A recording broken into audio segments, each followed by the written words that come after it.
Hey everybody, it's GauntletX, and welcome back to some more Magic Arena, and today we'll be playing another premiere draft of Wilds of Eldraine Alchemy, where one common has been replaced with an Alchemy, uncommon, or rare out of every pack. Without further ado, let's just get into our pack 1, pick 1, and there are tons of great options.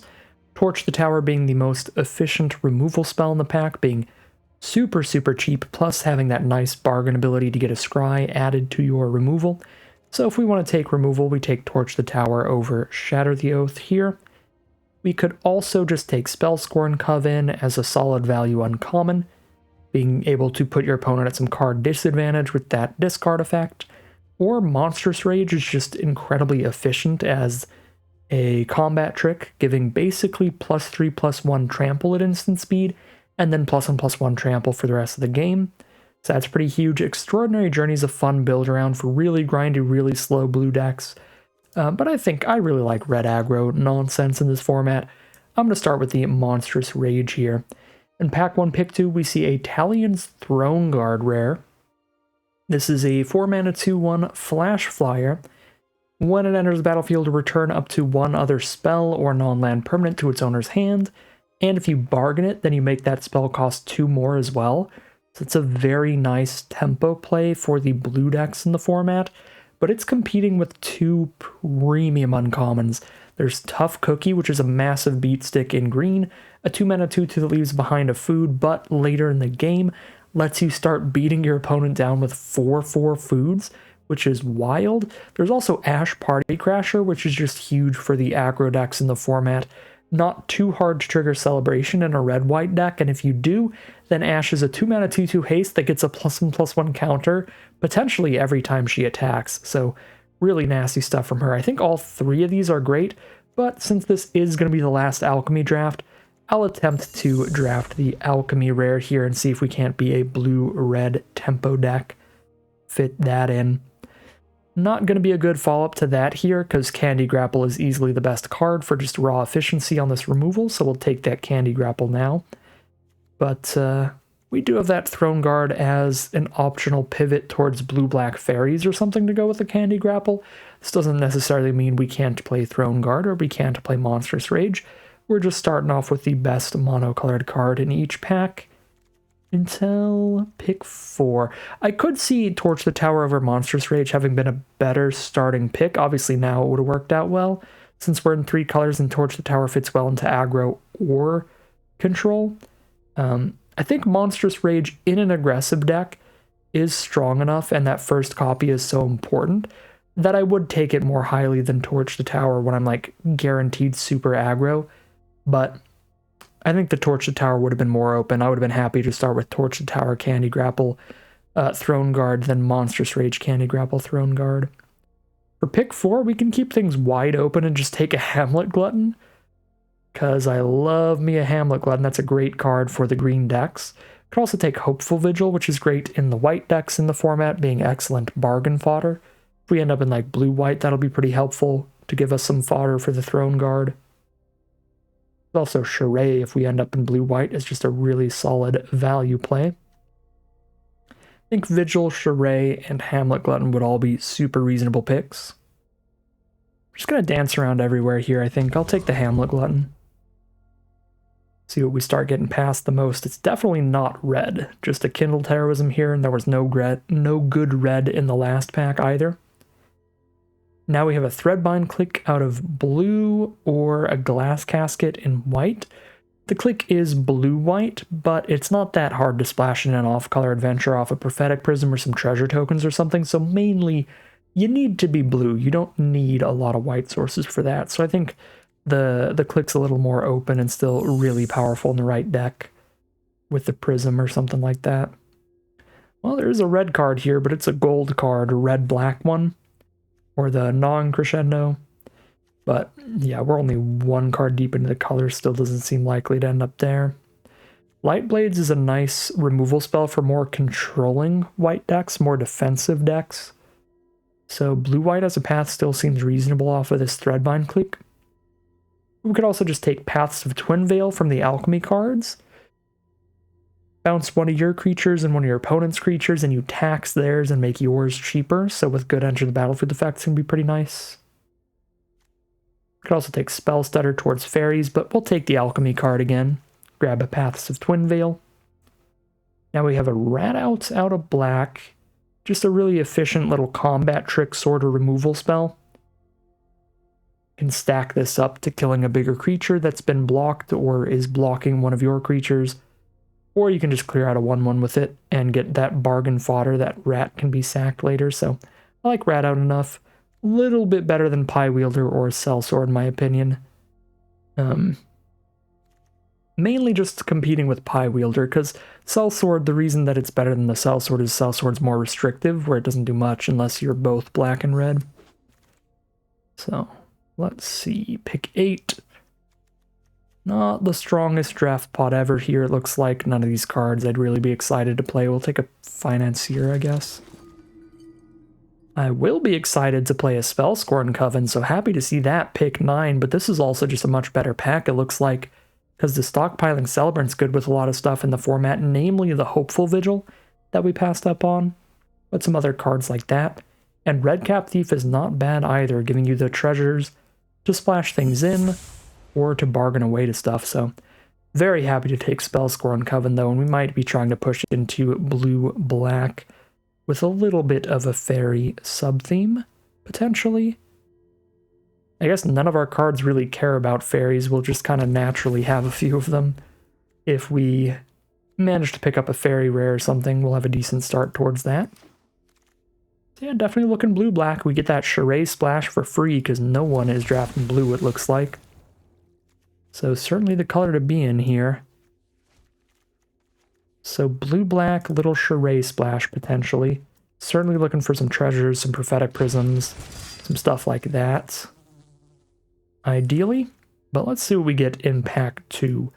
A green Alchemy rare, and it's not that great. It can be mostly counteracted with one cheap removal spell, like Torch the Tower or Candy Grapple.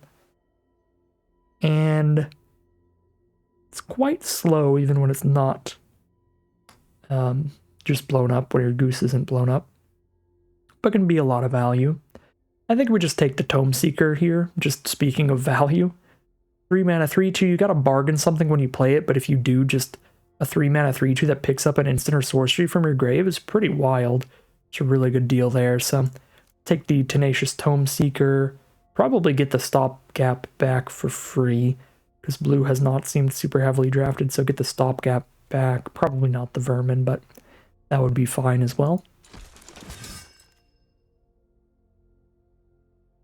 Pack 2, pick 2. The only thing that got taken out of this pack was the rare, and there just aren't good blue or black cards here, really. Quick Study's fine. We can take that, or we can, like, splash in a Draconic Debut. Kind of hoping that's not going to be necessary to splash in. I've already got a Candy Grapple and a Rip the Seams for potential removal. Yeah, I'm really not hoping I'm not having a splash in Draconic Debut. Let's just grab the Quick Study, I guess. There's another Charade here, but there's also Balluna's Gatekeeper, which I have enjoyed quite a bit in the blue decks in the format. Bounce something for 2, and then you get your kind of 6/5 finisher later. Tough Cookie's definitely the best card here. Pick 3, and we do have 1 Hamlet Glutton. I'm not very excited about the Whisper or the Horseman. Conceded Witch ain't great. Maybe we head more towards blue-green here. Is Tough Cookie good enough to speculate on instead of taking a Gatekeeper that we can definitely play? Honestly, it probably is. Tough Cookie is a pretty insane card. Scoop that up here. Okay, this is going to be pretty easy Bitter Chill. So Torch the Tower too, but Bitter Chill is on color removal. Minstrosity and Witch are solid black cards. Good to see those, if we're trying to stick to the color. Alright, yeah, now we're seeing the solid blacks, so we probably just take those, although Edgewallen's a really good card. This Dunbearer Revivalist is kind of a wild alchemy card, though. A 2 mana 3/1 that puts a Wicked Roll on the next creature you play is already good, but but it also has this bargain ability where if you bargain when you play it, you get to return a creature from your grave to your hand, make it the world's cheapest gravedigger. So super efficient for the mana cost, but even if we're just 2-color, we're splashing in a bit of white here, so we're definitely like a splashy kind of grindy deck at best, where Edge Wall In is going to be really good fixing, because it's fixing, and then once your mana's good and you're out of stuff to do, it's graveyard recursion for any of your adventure cards. And unable to make draft pick, please try again later. Okay, it still took the Edge Wall In. Thank goodness, I was getting real worried there.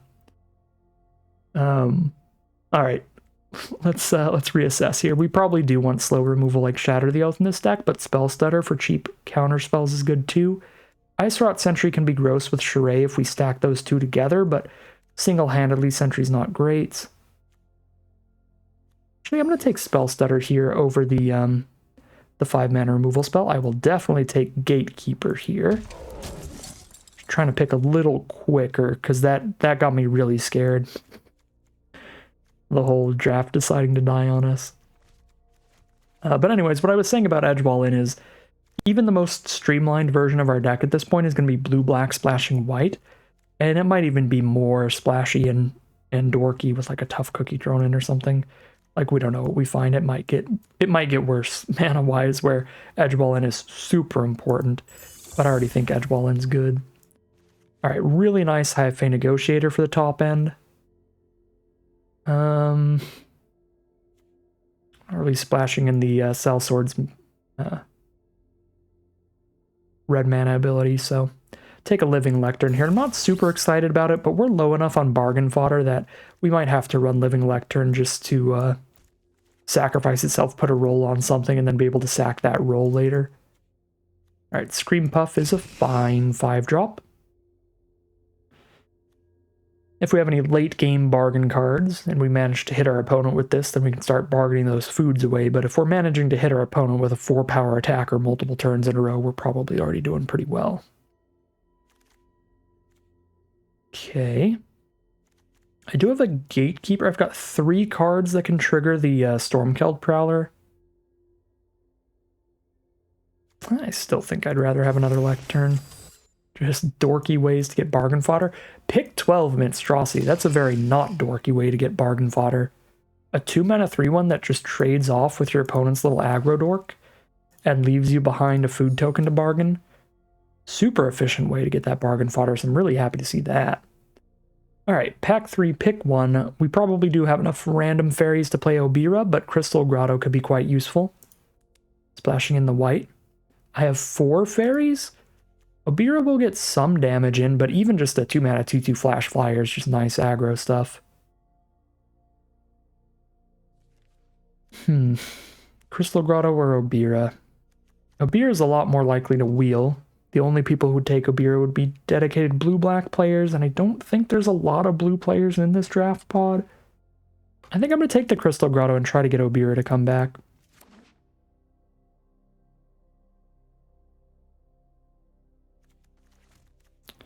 Start cutting some of our more mediocre cards. Ooh, Alchemy Mythic that's on color.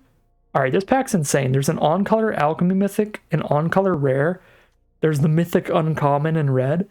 I'm going to take this thing because it looks fun. 5-mana 5/4 Death Touch. When it enters the battlefield, you get a 1-time boon at the beginning of your end step. If 3 or more creatures died, each opponent loses 5 and you gain 5. That's never going to happen, but it is going to make it so at the beginning of our end step, we mill 3, draw a card, lose 2 every turn. As long as we control the Warlock. We could kill ourselves with that, but big beefy threat that's a card engine as well seems decent to me. We'll try the Warlock out. The end is probably just better for this deck, because I think we're slow enough that this extra life loss from the card engine of the Warlock is going to be hard to justify. Here's a much better rare for our deck, I think. The Porcine Portent, or the Porcine. I don't know how to pronounce that. Is it like porcupine? Like porcine? Or porcine? It means the piggy portent. Some kind of pig-related word. Yeah, we have Lend a Hand guaranteed in the deck, which is already excellent. 3 mana instant, on color, 100%. Exile a creature. Boom. Super easy to cast, super efficient removal. And if we hit the white splash, then it's a removal spell that also gives us like a 4 mana 3/3 or 3/4 later. Yeah, we pick whichever pig we want, and it gets +1/+1, so we just always choose the second little pig, and it's a 4 mana 3/4 the next turn. Yeah, that's really good. Speaking of really good, there's that Spellscorn Coven 2 for 1, or another Obira, or a Feed the Cauldron for cheap removal. Hopeless Nightmare is not bad either. Give us some bargain fodder that we're lacking on a little bit. I actually think I like the Feed the Cauldron a lot. I want quite a bit of removal in here, and this is removal that also gives us bargain fodder at the same time, which is pretty nuts. All right, and then now I guess we're going to take an Obira and then wheel like 3 copies of her. Just have a full play set at this point. I don't think our creature count's going to be high enough that we're going to have a full graveyard for Oversold Cemetery that often. I have 15 right now, and I probably want to cut creatures more than anything at this point, so I'll just take Transmuter. But we are getting really clumped up at the 4 mana slot. There's a Hopeless Nightmare. I'll definitely take this one. We need some bargain fodder. Now, Ice Rot Sentry is fine with Charade. Rat Out gives us more bargain fodder and another little cheap removal spell. I actually think I take Rat Out here.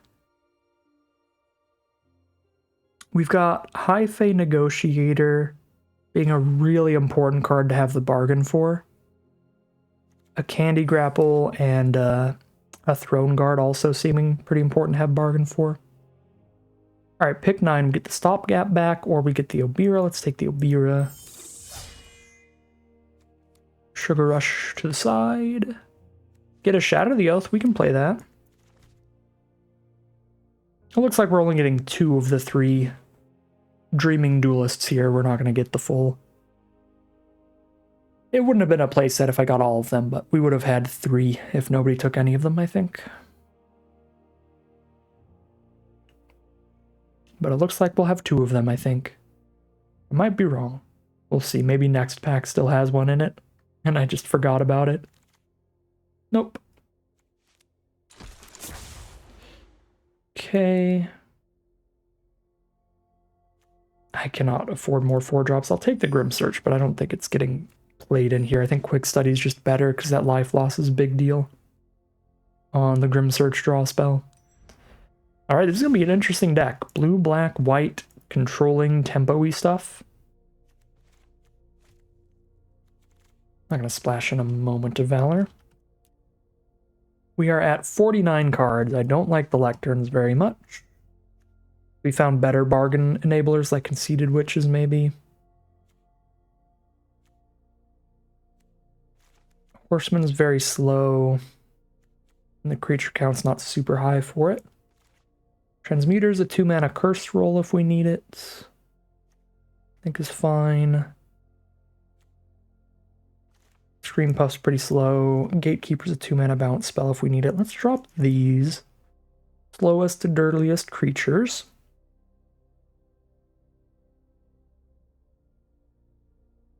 Five cuts to go now out of the non-creature cards. But maybe more creatures as well. This is still a 14-creature deck. Let's see. This is basically another creature, this Portent thing, and it's a 3-mana removal spell, which is great. Well, I think I want to cut the Grim Search for sure. But I like the Quick Study card draw. I love the Feed the Cauldron and the Portent removal. Shatter's a little slow, but I still like the removal it gives us. I like the Grapple. Spellstutter's fine. Paths is fine. Bitter Chill. I mean, I guess the Sleight of Hands. Paths. I think everything else stays in terms of the non-creature cards, just 100%. For the creatures, maybe we don't need Transmuter. Maybe the Conceited Witches? I think those are the weakest creatures, and these are the weakest non-creatures. And yeah, I knew I forgot about some bargain cards, but we do have a lot of very, very powerful ones we want to enable. We have the Tome Seeker as well. Huge, huge, huge bargain ability on that thing. I guess the Portent is also good bargain fodder, right? Like, we exile a creature, conjure up a second little pig, and then if that second little pig ever dies, then we have this enchantment sitting on our board doing literally nothing. So that's just more leftover bargain fodder, so that's nice. That's cute. But yeah, we never want to play Tome Seeker without bargaining it. So that's the really big one. Hi-Fi Negotiator, we really, really, really want to bargain it, but sometimes it is castable without bargaining it. And then diminishing returns from there. Like Tome Seeker 100% never cast without bargaining. Negotiator, probably like a 75-25. We really want to bargain that. And then Throne Guard, definitely an upside, definitely a plus side to bargaining with it, but it's still quite solid without the bargain, and same with Candy Grapple. So I think it's okay that we don't have a million ways to trigger the bargain, but I still want to leave all the ones that we have in here. Still want the Nightmare, the Double Rat Out, the Minstrosity. 1, 2, 3, 4. It's 4 potential ways at 2 mana or less. And then at 3 mana, we get that Feed the Cauldron for a 5th bargain enabler if we get the food off of it. Yeah, a bit lower on bargain than I'd like. Which kind of makes me want the Witches in here, but with a low amount of cheap creatures, we don't even know that we can put a Wicked roll on the board to bargain away. That's the issue with trying to bargain rolls, is you have to have a creature on the board to put the roll onto, and you need that creature to survive until you cast your bargain card. So they're one of the least consistent ways to get bargain going. So even enjoying bargain as much as I think I do in this deck, I'm not so sure about the Conceited Witches. I think I'm going to keep the Transmuter for the cheap interaction, but I might drop the Witches, a Grim Search, and then probably double Sleight of Hand, because I do have some cards in here that are pretty cute with Paths of Twin Veil. So I can always use this to slow our opponent down, but every now and then we can pick up a Coven and replay it for cheaper to make them discard another card. We can pick up a Throne Guard, replay it for cheaper to bounce a thing, pick up a Threadbind Click, destroy another tapped creature and then recast it for a little cheaper, pick up a Hi-Fi Negotiator, recast it, drain them again. I think Paths is cute in here. And then we get to play with like all of the alchemy cards that we drafted. I think literally all of them, but I'm not confident on that. Yeah, we get to play every single alchemy card for the swan song for the format, the final showing of Wilds of Eldraine Alchemy. Yeah, let's do it. Let's make sure the mana's good here. We've got 12 blue cards, 12 black cards, 2 white cards. I really think I only want to run 1 Plains, honestly, because the only card that needs white mana is Charade. This Portent is mainly for Lendaham. If we never hit white mana, this is still a super reasonable card. 3 mana instant, exile a creature, period. Great. Great stuff. We do not need white mana for that at all. Charade is uncastable without white mana, so there's that, but I think 1 Plains is where it's at. And it's 12-12 on blue and black. Pretty even at the early mana costs. So we'll just go exactly even, go 7-7 there. And then 2 multicolored sources. This looks pretty reasonable to me. And I believe we will call it a deck there. And here is a look at the completed deck list for today. We're on a blue-black controlling kind of tempo-y deck with a little splash of white. So at the core of the deck, we have all of kind of the best blue-black control tools in the format, a few cheap flyers to chip in for some damage over time, and some more expensive flyers. So we're just finishing the game off with a bunch of evasive threats throughout the curve, but what we're doing to keep our opponent under control is just trying to kill all of their best creatures that are beating us down with Candy Grapples, Feed the Cauldrons, Lend a Ham, and Shatter the Oath style cards, as well as maybe some counters like Spell Stutter, a little bit of bounce spells like Entry Denied and Paths of Twin Veil, just a lot of ways to interact with creatures throughout the game to slow our opponent down, clear them out when we need to, and keep chipping in with those flyers until hopefully they're defeated. A lot of really powerful 2-for-1s in this deck to make sure that we stay ahead in card advantage. We have straight up card draw like Quick Study here to get ahead in a card.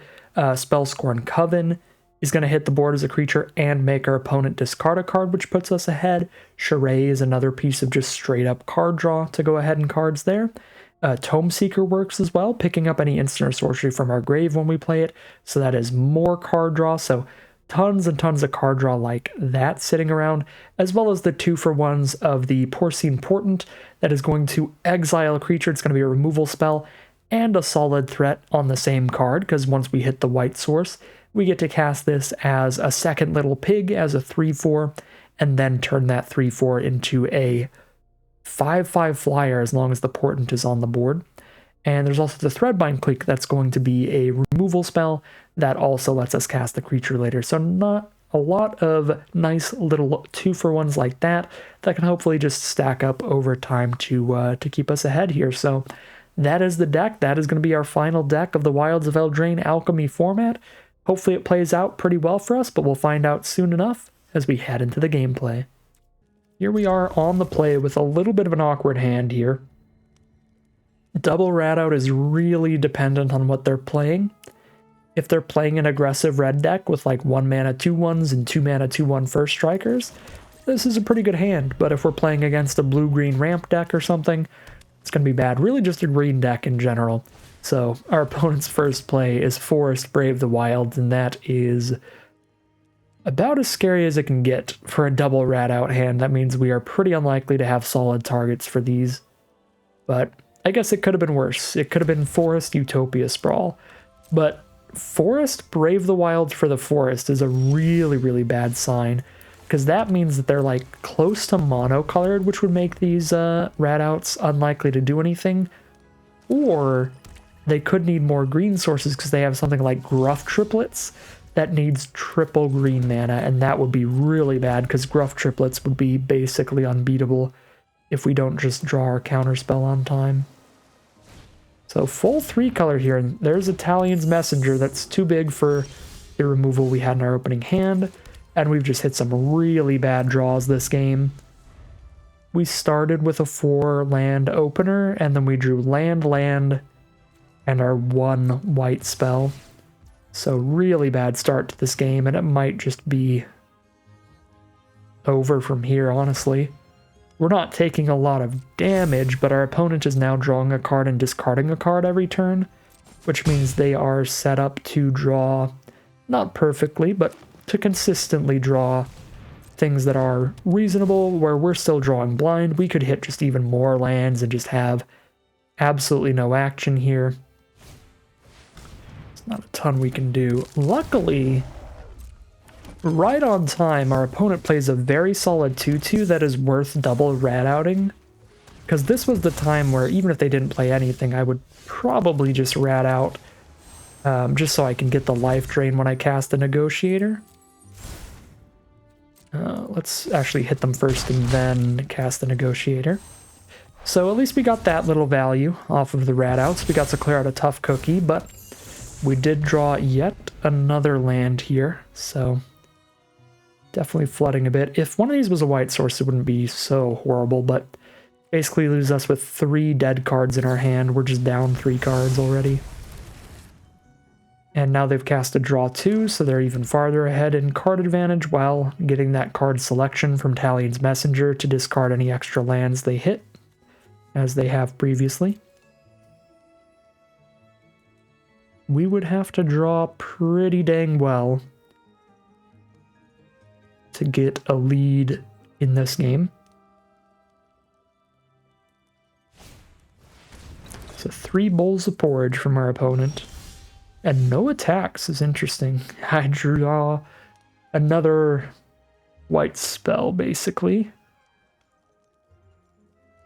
So we just play the land and pass. Again, I can cast this as a 3/3 flyer, but the fact that they have a 2/4 flyer on board means it doesn't do anything for me on attacks. It would at least threaten to double block the Messenger, but with the Bowls of Porridge, they can tap down one of our blockers to stop that from happening. So I think it's probably better to just hold the Clique in our hand just in case we hit a Crystal Grotto or an Edge Wall in, or a Plains. There's an Ingenious Prodigy for 5, which means they draw an additional card off the Up the Beanstalk, and they're going to start drawing 2 a turn off that.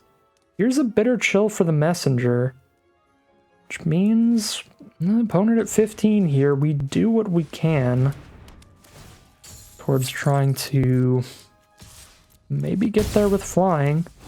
I guess we are just casting the 3/3 flyer now. Kind of makes me wish I could just know what's on top of my library, because if I knew I was about to hit a Bitter Chill, I would have just cast the Clique last turn and beat down with both of these this turn. That would have been pretty good. But waiting for the white source definitely does not pan out well for the Threadbind there.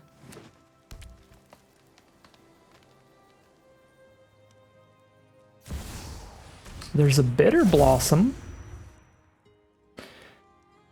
So the problem with Bitter Blossom in this format is that they can bargain it away whenever they need to. If it weren't for that, I would be kind of down for that. Try to get that Bitter Blossom to kill them. That is such a good draw. Hit the Vantress Transmuter to use on the Beanstalk Worms. They have no good blocks in the sky this turn. And we get to drop the 3/4 body. Holding on to 1 land here because our opponent is on black, so if they cast a spell Scorn Coven or something, we would definitely want to have the extra card to discard. Okay, there's a Hollow Scavenger. Yeah, they have 9 points of life gain between 2 food tokens and a 3 bowls of porridge. So we're not racing as well as it looks, but we are getting some points of damage in, which has been nice. Our opponent still has 16 cards left, so they're not super likely to mill themselves out either, even with Up the Beanstalk and Prodigy. They just have card dungeons galore. There's a Dunbarrow Revivalist. No bargain, because there's only a Tough Cookie engrave. And a second Up the Beanstalk? Oh boy. Mill is starting to become our best bet. They have 15 cards left, but they have to draw a card whenever they play a mana value 3 or greater. Drop a Hopeless Nightmare and see what they discard. We do not have a good attack with our 3/3 here. They can double block with a 1/1 and a 2/2 Beanstalk Worm.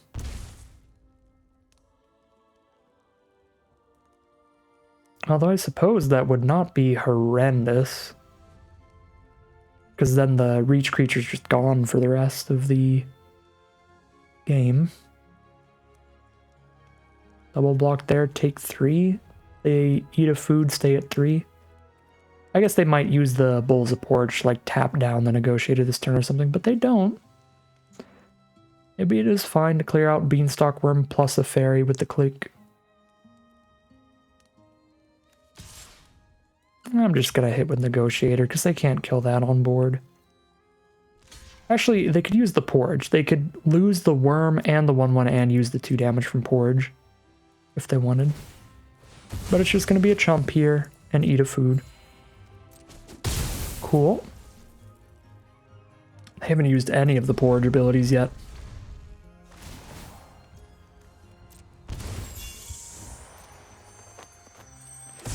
We are definitely on the sad side of the table here. Our opponent has had so much value.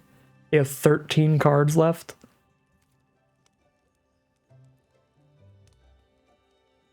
They've gotten to cast Talion's Messenger, Ingenious Prodigy, Bitter Blossom for rares and mythics.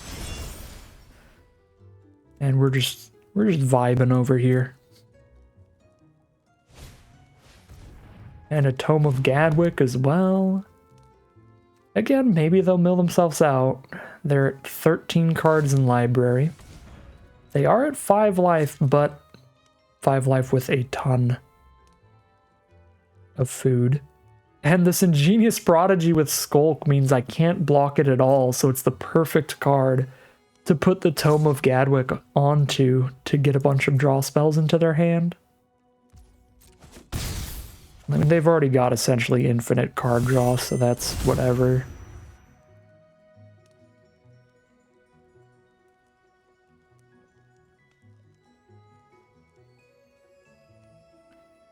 It is still pretty spicy, though.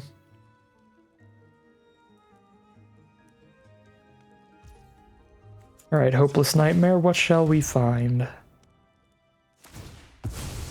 Candy Grapple would be pretty good. Any removal would be pretty good. These are not great. Obira's okay. If I draw more fairies, but a 2/2 flyer, I mean, they've got the 6/5 reach again, which we can't break through. A 2/2 flyer is really easy to kill with 1/1 flyers. I don't actually think that's good enough. I think we ought to just scry both away. We've got a good chunk of removal in here. We just see 0 this game. I mean, Rat Out mildly counted because we did kill a tough cookie, but none of the big removal. The Cursed Roll from Transmuter, yeah. We found all of our most situational removal spells.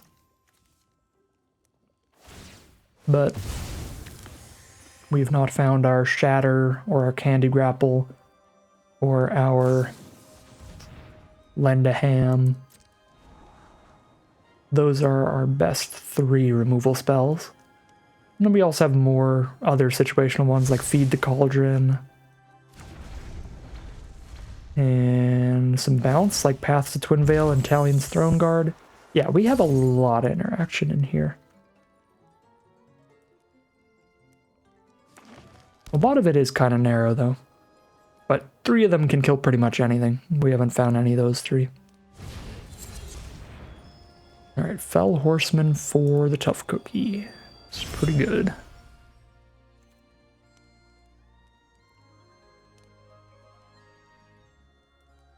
Ooh, they should cast the Stormkeld Vanguard and draw 2 more cards. I'm pretty sure they're killing us before they mill out, but who knows?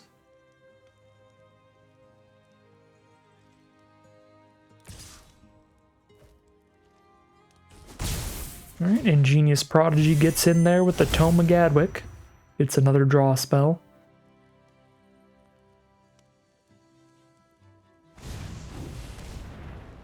There's the Horseman.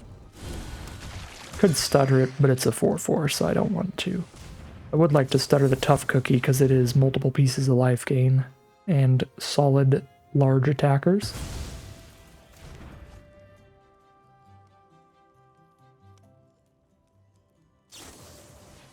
So peek, they get to see my charade and draw a card.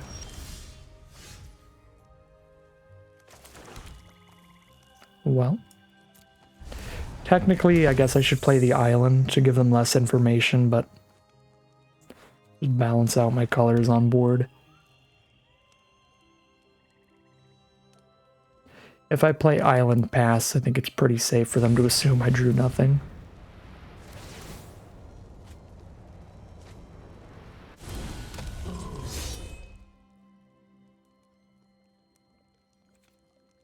Six cards in their hand. 18 at this board is getting to the point where it kills me in 2 swings.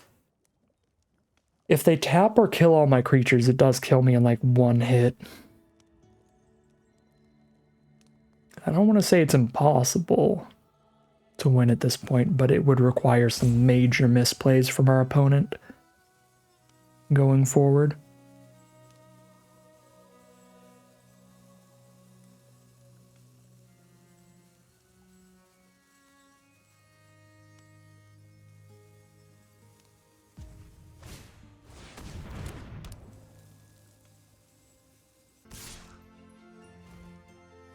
Send in a 4/4 Fell Horseman. Oh, and they put a stab wound on my Hyphae Negotiator. Well, if they put a stab wound on the Negotiator, I think we gotta get that killed here.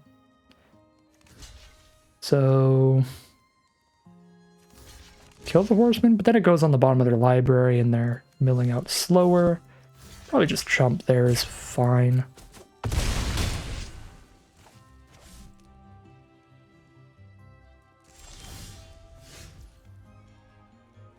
Very late for a Spellscorn Coven. Have to just play it as a chumper at this point.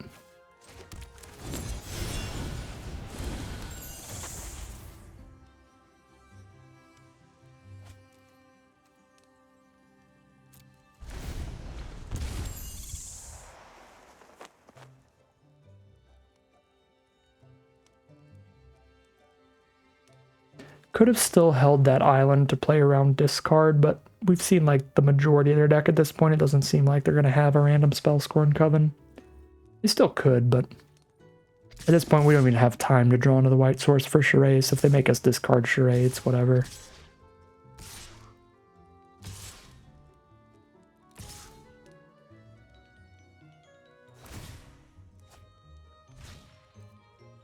Four cards left.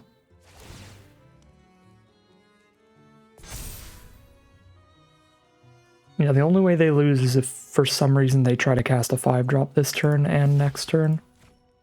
And that's assuming we get a next turn. I think we get a next turn, but again, we only win if they cast a 5-drop main phase 2 and then main phase 1 next turn.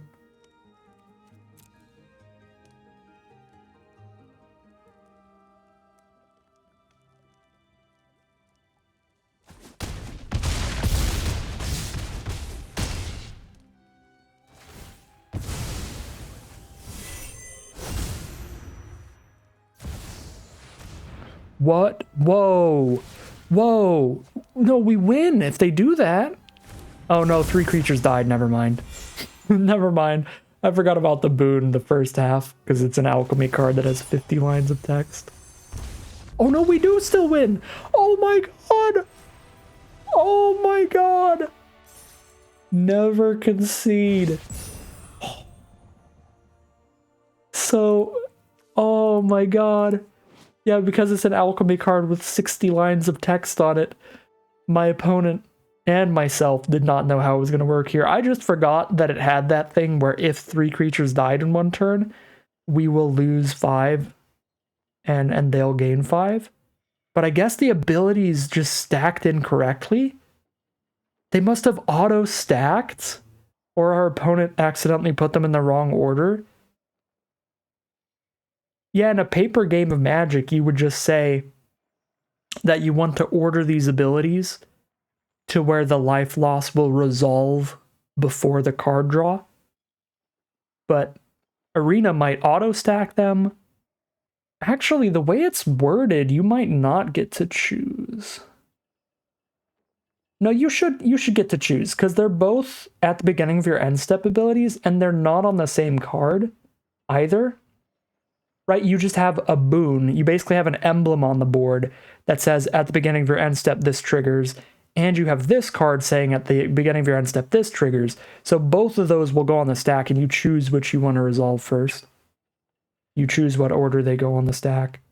So they should have been able to kill me there. Okay. Well, now I feel a little worse about winning that game.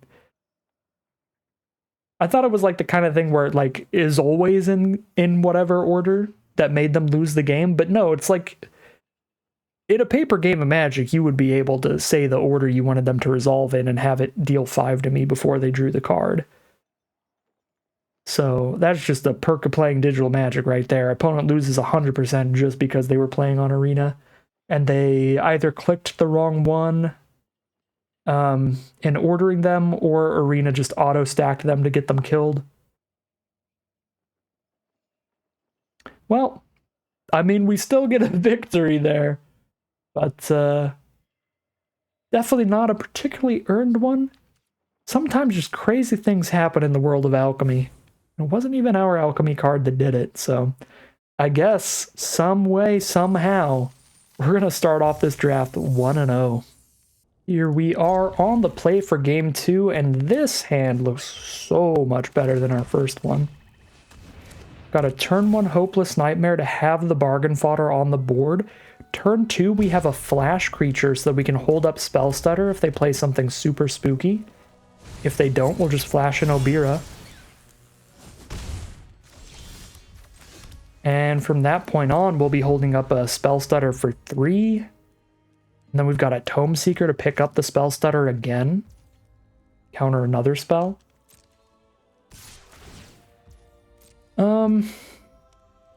Most of what they could have to kill Obira here for 1 red mana would just be Torch the Tower that just shoots it for 2 regardless. Let's see if we can get the free kill. If not, it's because they're going to Torch the Tower Obira, which they could just do in the end step anyway. Yeah. So this is fine. I think that's better than just holding up the Spell Stutter, because then if they don't have the Torch the Tower, we get the free kill on the rabbit. And again, if they don't cast something that turn, we just end up casting Obira main phase. Well, not main phase 2, but during their end step.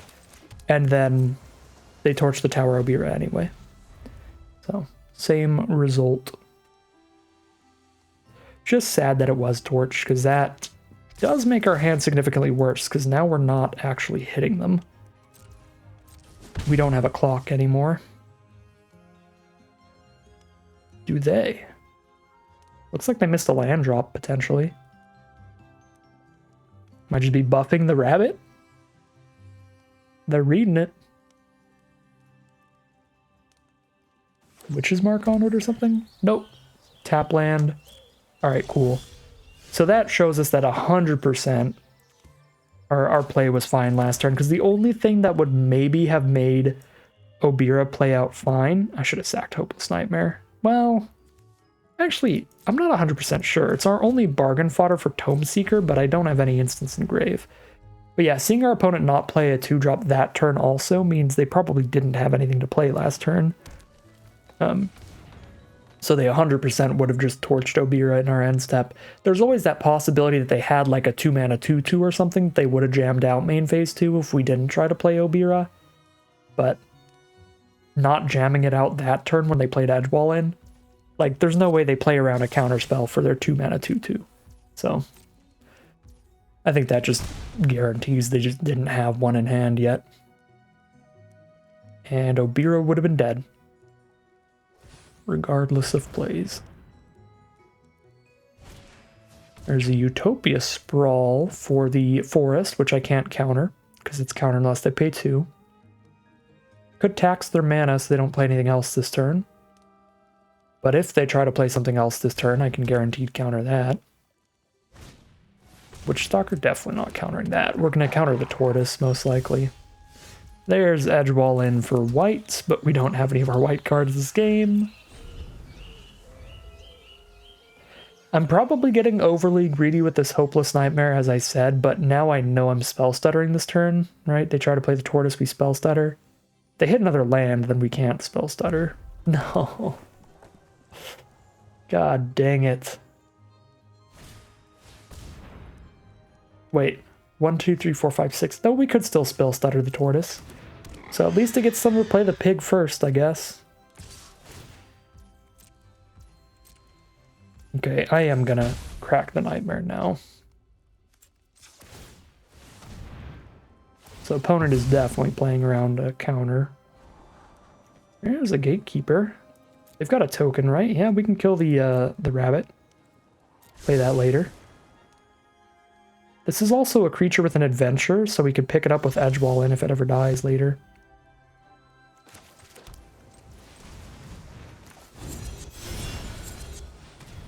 They've got a removal spell. They can use it on their own rabbit to kill the Gatekeeper instead, which would then put it in our grave for Edgewall in. Yeah, that is... well... I think I Spell Stutter this because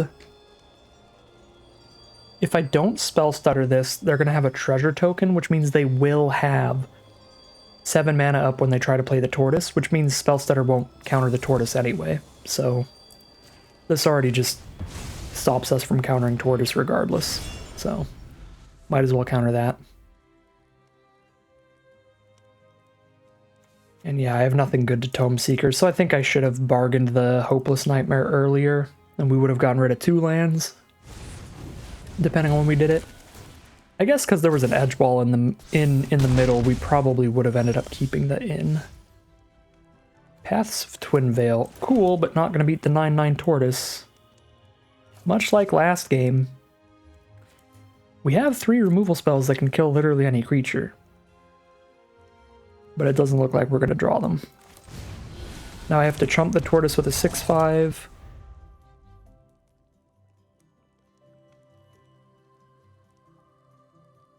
And then reanimate Edgewall in. Or they have removal and we're just dead here.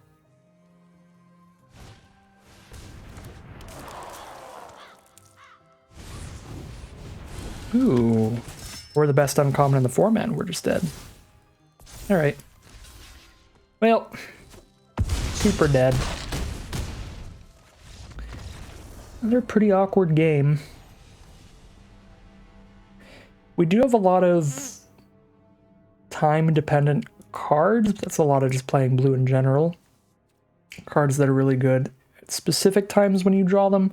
Pretty bad when you draw them at other times. And we're just drawing things at pretty awkward times. One of the big flaws of blue in the format.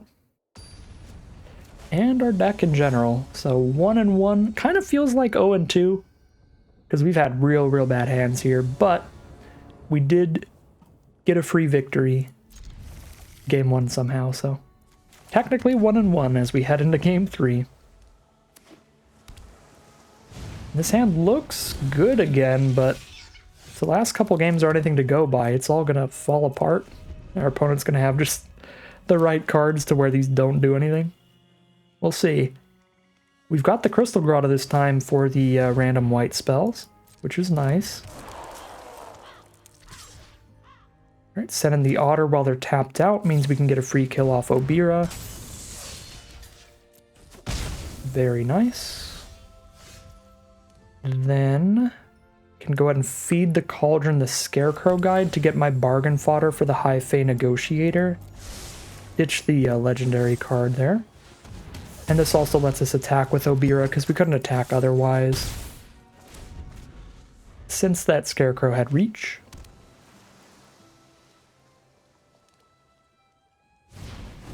Conceited Witch for a 2/3 menace, so let's just attack right on past each other for a little while. Got a couple instant speed pieces of interaction. I can blow up a tapped creature or just bounce something. Take my 2 damage. I don't think I want to blow up just the 2/3 here. I'd like to save that for something better. So we're currently winning the race. Really winning the race if we hit another swamp for the Negotiator. It's gonna be a huge swing. Freeze in place to stun Obira. Well, Paths of Twin Veil looking pretty good here. I actually should have done it first because I could have countered their Scry too, but they scryed both to the top, so the most that they did there was rearrange them. But yeah, it would have been better to do that in response because then they wouldn't have gotten the Scry 2. I just kind of forgot about that aspect of that card. But yeah, we can bounce both creatures and then replay our own Obira with no stun counters on it. Well, they can't play theirs because it's going to be 4 mana. Also, it's 2 mana for the adventure. Spell Stutter for the Obira that they could not have used on the bounce spell because I had the 2 mana up, so makes sense. Now I can Throne Guard whatever they cast, put it back in their hand and make it cost 2 more. World's most expensive Conceited Witch.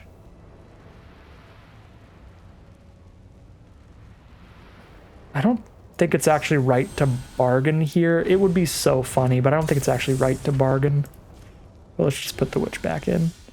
But yeah, because we have a High Fae Negotiator coming up, we leave the bargain fodder for that. That's so much better. Let's get a 3/4 on the board now that they're down to 12. Just get racing here. They play a creature, we stun it and hit for 5 now.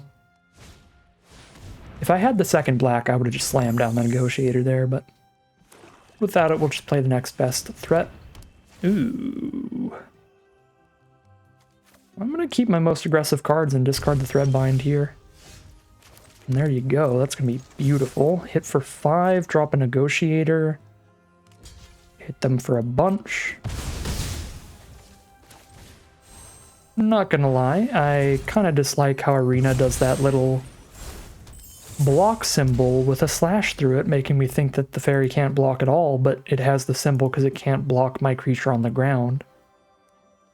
I wish Arena just didn't give you that symbol unless you had literally nothing on your board that it could block. But I had a creature it could block, so please don't give me the symbol telling me it can't block. I think the attack was still fine, but I think it would have been marginally better to just hold back the 2-1 at that point. It would have been better to just play Charade. I just didn't know that the fairy could block because I forgot about that aspect of Into the Fey Court. I just saw Arena telling me that it couldn't block, and I was like, alright, cool. I'll jam for 5 then. 2 used to rat tokens.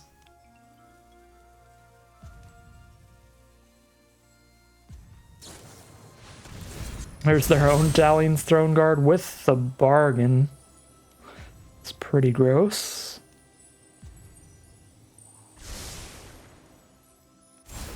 Probably Negotiator, right? Yeah.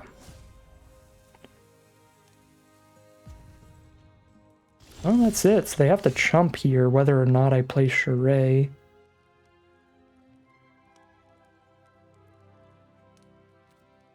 It already looks like they have to chump, so I think I'm just jamming for 3 and playing Monstrosity.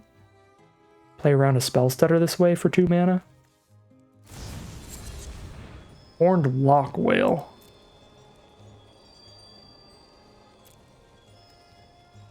I think I keep the Transmuter on top and slam down Charade then. Because now we can tap the Throne Guard, draw a card, and we have a tapper in hand for next turn to draw another card.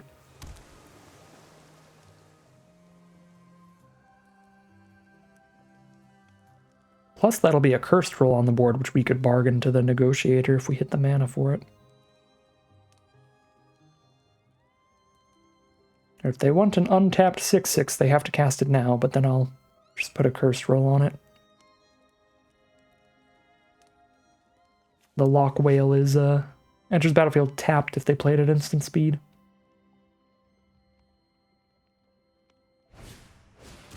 Okay. There's a Mocking Sprite making all their spells cheaper, and just holding up infinite mana as you do. Let's transmuter that. Show me the counter spell. No counter. Don't have the mana to play Transmuter and Monstrosity here, so I think Transmuter's better. They're playing blue-black. All the removal I can think of can kill Charade whether or not Charade's attacking. So, yeah, flash creature's just a trade. It's fine, because I don't actually think I have any other tap in this deck.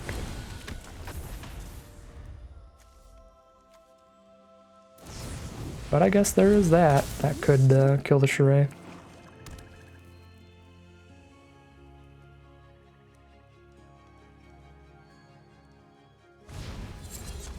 Wicked Roll onto the Throne Guard. Oak for 3.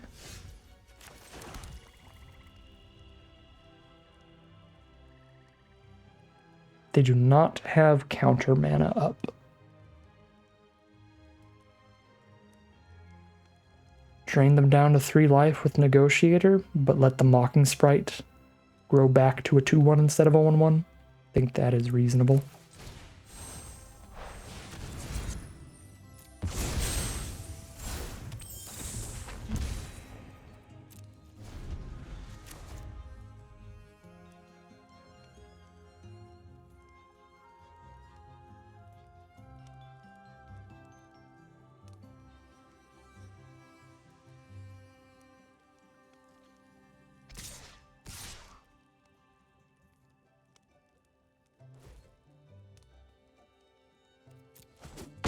I hit them with a single 3-power creature, they're dead, so I'm just going to hold these creatures to try to kill them with on the crackback if we like top deck removal.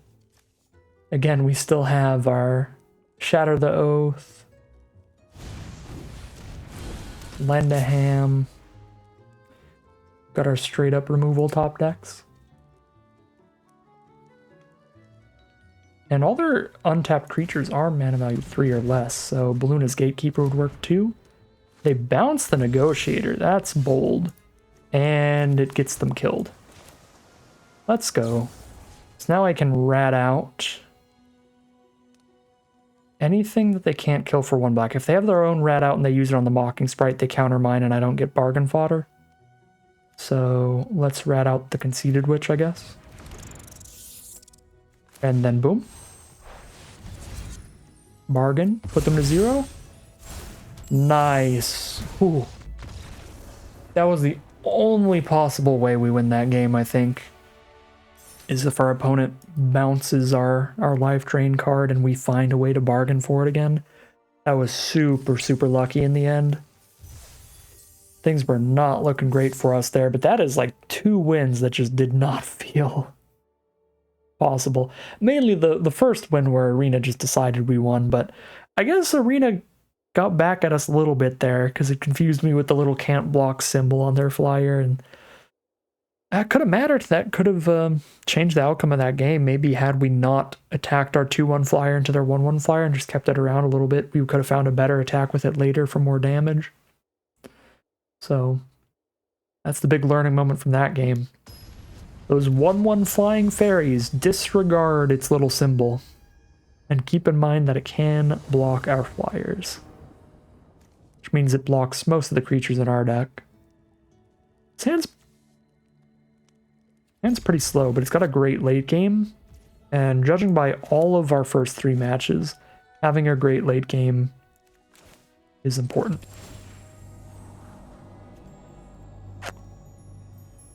I'm going to keep the Hopeless Nightmare. Go with the High Fae Negotiator. Uh-oh. First super aggro deck. Super fast red deck this time. Well, I guess our 1 loss, they were not... they weren't that slow. They were a pretty quick red deck, just not as fast as I'm used to. This looks like as fast as I'm used to. 1 mana, 1/1 haste, they discard a 2-drop, which means they have another 2-drop creature. Yeah, they're going to curve out. Turn 1, 2, 3, go from there. Yeah, the other red deck that we lost to, they had like a tap land turn 3. Didn't really play anything till like turn 4. Loving this Spellscorn Coven here. Just stop whatever they play turn 3 to slow them down and then drop a 2/3 body to block whichever does not get the roll on it. And then the High Fae Negotiator is going to be really nice for us. A 5 toughness blocker. That gives us a few life points of breathing room. And could be good here. Especially once we get that Scry next turn from the High Fae Negotiator sacking Hopeless Nightmare. Ooh, they discard a Titanic Growth. They've definitely got the follow through with this hand to get some extra damage in. Yep, buff that Ranger. We've got no good blocks for it until we drop our 3/5 flyer. But then that does block quite well. Let's see what we scry into. Feed the Cauldron, Minstrosity. These look like exactly the kind of cards we want in this kind of matchup. And I think we can afford to poke them for 2, seeing those cards coming up. Because if they can't kill High Fae Negotiator, which would be difficult for a green-red deck to do with only 3 mana, then they can't really attack here. And I think we're probably going to cast Shatter the Oath next turn so that I can cast Feed the Cauldron and Minstrosity the turn after that.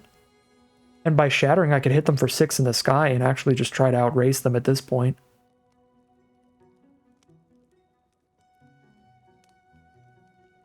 I guess it takes 3 hits to kill them in the sky either way. So maybe not worth attacking with everybody next turn.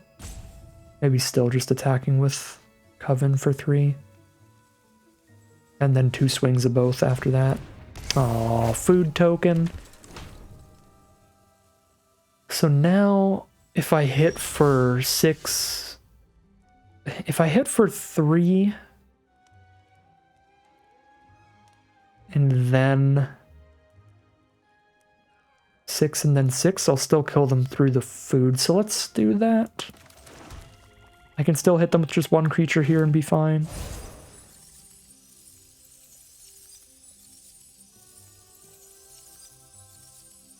I can also just hold on to this, because if I use this on the ranger, I have nothing to kill the tortoise later, which is probably bad. Maybe I even hold on to Feed the Cauldron, so I can try to kill whatever they put the counters onto. Just making any of their creatures big would be bad for me. Alright. Yeah, we are the controlling deck here. We're supposed to play it slow. Let's get the poke for 2. Are they playing the +1/+3 reach trick? Or is this like a torch the tower? Yeah, it's like a torch the tower. Alright, can't stop that. That's rough. Not as bad as the +1/+3 trick would be for us though, because at least they lost their 1/1. Still a little annoying.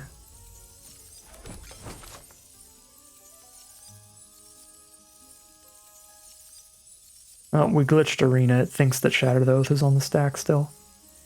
So the audio is going to be glitched.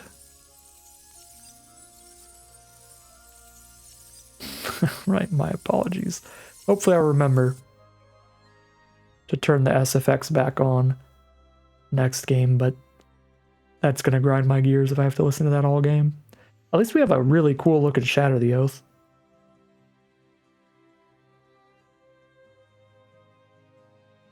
Alright, there's Merry Bards. Wow, we're really going to need to turn the SFX on.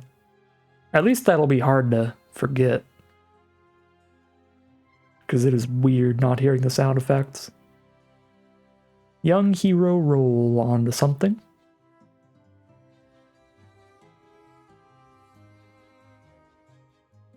Put it on the rabbit. You got it. You got it, boss. And now we get our Minstrosity. We jam that out. They're not on black, so I'm going to play every land I draw. So if I draw into one of my draw 2 spells, and I hit an expensive card in a land, I can play both in the same turn. I say one of my draw 2 spells, but I only have one of them.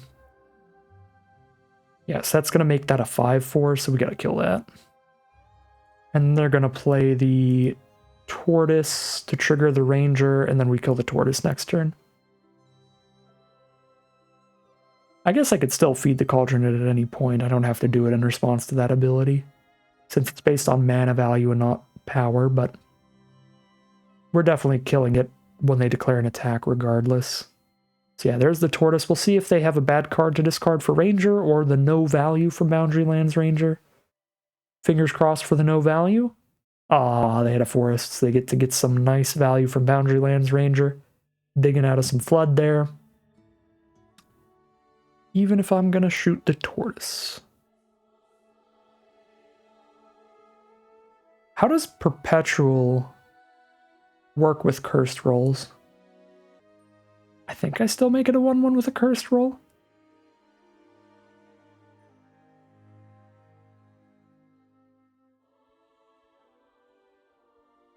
I really can't afford to get 2 for 1 by this Tortoise though if I'm wrong, so I'm just gonna do the Shatter.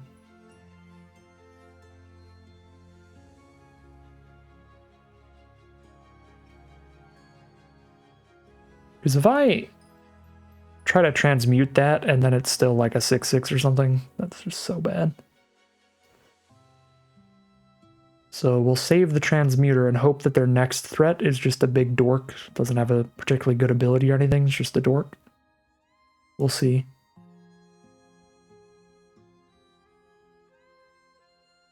See what their draws are. They are blind draws off the top. One from the Ranger last turn and one for just their draw step here. First little pig. I can get rid of a Cursed Roll if I put it on one of their cards, so looks like it's pretty fine that we just destroyed the Tortoise. Even if the Cursed Roll would have made it a 1/1. Ooh. Oh my god, that's good.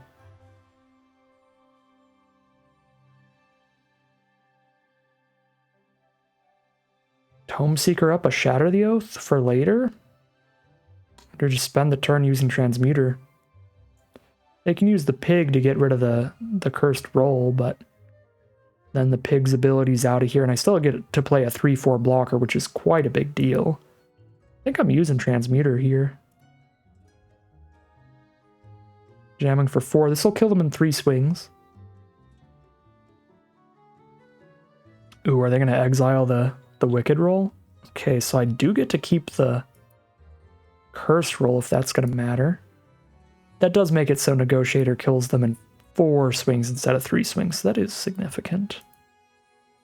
Make the 2/3 a 1/1. It's the best we do with the Cursed roll. Drop the Transmuter.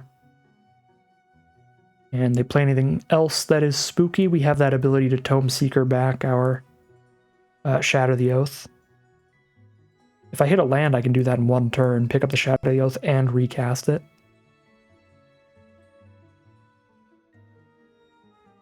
Oh, since the Shatter the Oath's been cast, I can turn my sound effects back on.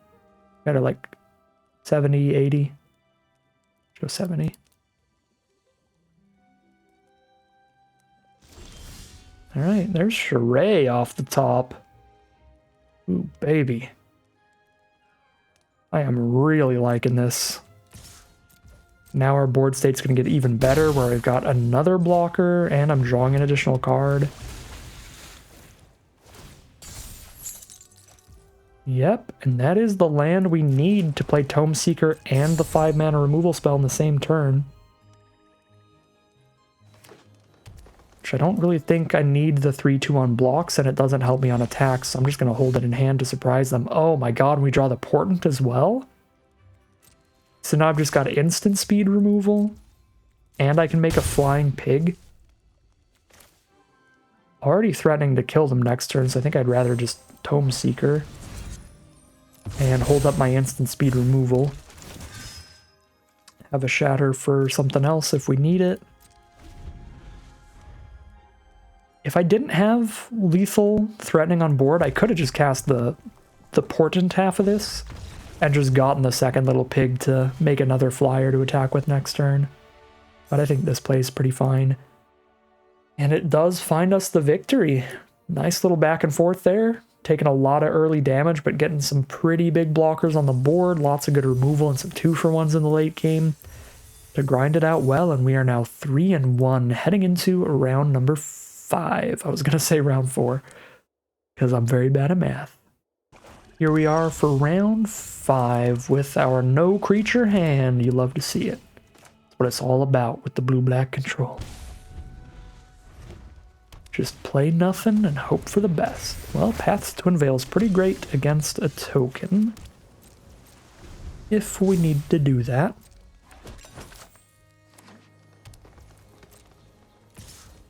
Poke us for 1 with their 1/1.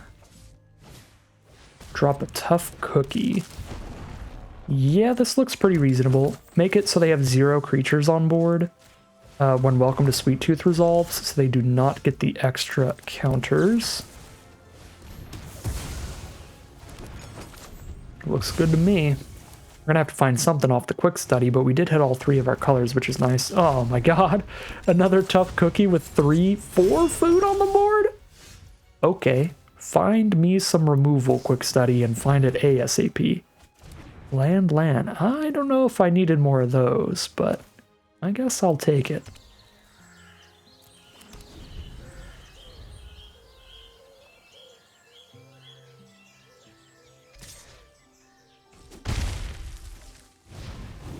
Alright.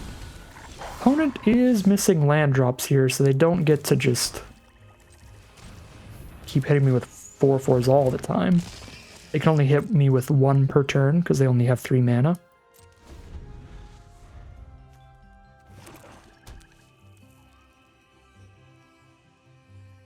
And this 3/1 is big enough to stop Tough Cookie from hitting me. But Scavenger can just get in for 5 a turn. No attacks at all. How on earth does a draft pod give you triple Tough Cookie Welcome to Sweet Tooth? I want to live in this draft pod. Oof, they got Minstrosity too. Not a bad card has been seen. beer and a transmuter. Well, there's some bad cards. We found them. Yeah, I mean, transmuter reasonably all I can do is make a 3/4, which then just dies to these 4/4s. And now they have redundancy. I have to have 2 removal spells to kill 2 tough cookies, so we're gonna have to draw straight gas here. We're gonna die to 4/4s and 5/4s. And these are not doing anything against their aggression. Against their 4/4 food. So we just scry them out of here. That is known to happen when you scry non-lands to the bottom. Land number 10 says hello.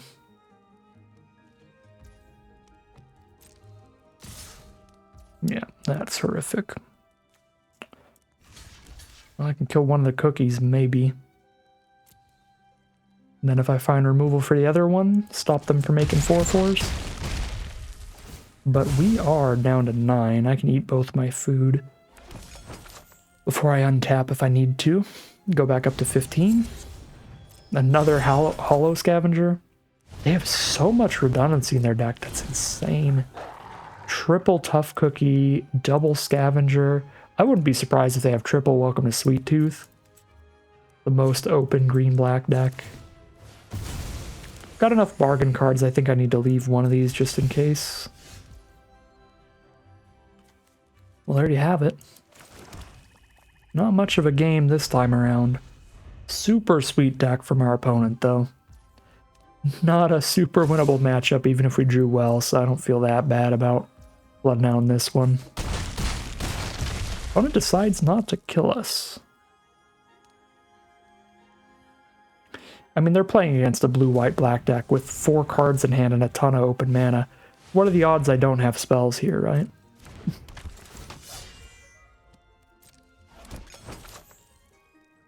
It is almost definitely correct for them to play around stuff here and not just try to, like, Alpha Strike. But I don't even know what we could have that would make Alpha Striking that bad. Certainly not these. Well, don't think that game was particularly winnable on any line, and that is going to be our second defeat. We are now 3-2, moving into round number 6. Here we are for game 6, hoping to play against a red aggro deck again, and getting paired against green. This hand looks excellent against red aggro. We get to rat out their cheap card, bounce another one if it's too big to get rat outed. We've got the Bitter Chill for a big creature later. No counter spells, so I can spend the turn on Crystal Grotto. Shatter the Oath for later. Might have to ditch it here, because we need lands pretty bad. I kind of think I have to ditch that because of our need for lands. We have 3 total. Need 5 to play Charade. Bunch of late game spells, like a 6-drop as well. Our opponent is on green-red, so they make up for playing green by also playing red. I think this hand's pretty good against red. It's not very good against green. There's Return from the Wilds. Grabbing a swamp, getting a 1/1 on board. Get decent rat out value here, or get decent gatekeeper value. And because of that Tome Seeker in hand, let's get the rat out value and get bargain fodder onto the board for later. And maybe they'll like flick a coin or a rat or something, and then we don't have our bargain fodder, but I think that's pretty chill. I think that's a pretty solid way to do things. Could have even just Tome Seekered back the rat out right now and tried to play a little aggressive myself, but don't think we're getting in the aggressive position with this hand.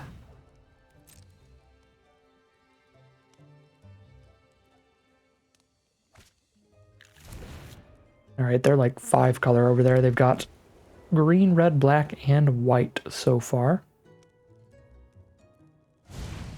There's a Ferocious Werefox for a 4/3. Okay. think I'd still like to save Bitter Chill.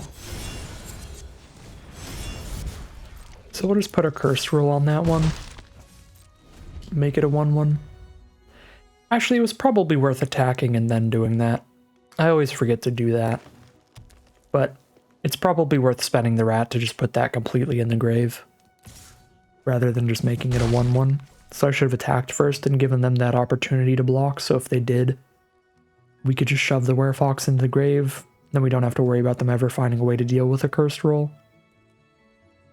That is the smart way to use rats and cursed rolls together. But I did not think of that correctly. I forgot.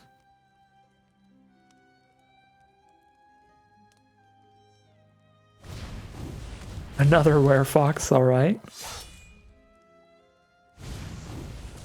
And a Bramble Familiar. Well, they're gonna have all the mana to play something big. I guess I can feed the Cauldron the Bramble Familiar if I want, because I can't kill the Werefoxes anyway. They already have plenty of mana, so I don't think I need to kill Bramble Familiar. Do we just play a 3/4? Because I still don't really like Bitter Chilling a 4/3. Yeah, let's play a 3/4 Transmuter and try to trade that into the 4/3 instead of spending the Bitter Chill. That could be used on like a 6/6 Hamlet Glutton or something later.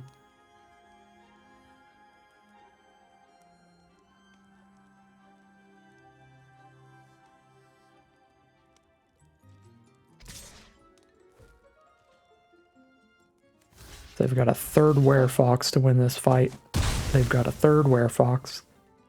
They do not. It is going to be a trade.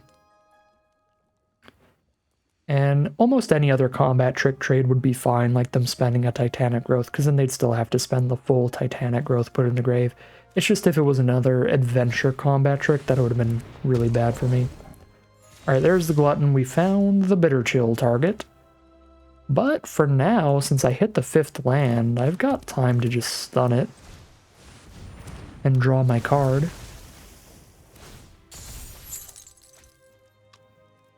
Find a rat out that can kill the Werefox. No shot they trade here. Okay. It would actually be pretty bad for me if they decided to trade. I just made that attack because I think there's very few positions where our opponent would decide to trade into the rat. But maybe they just think we've got like solid bargain stuff, which they would be correct.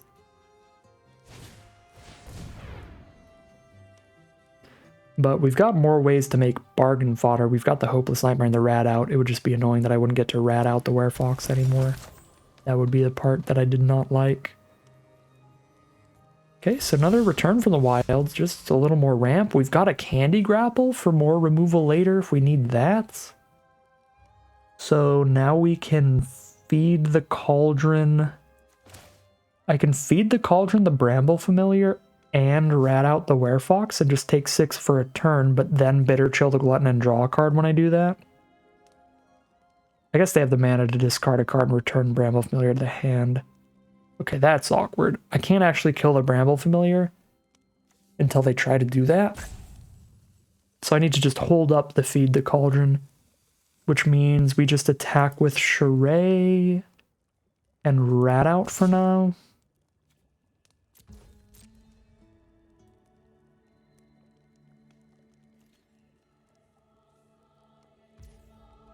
Alright, 2 damage it is. Got my rat out for the Werefox. I've got my Feed the Cauldron for the Bramble Familiar.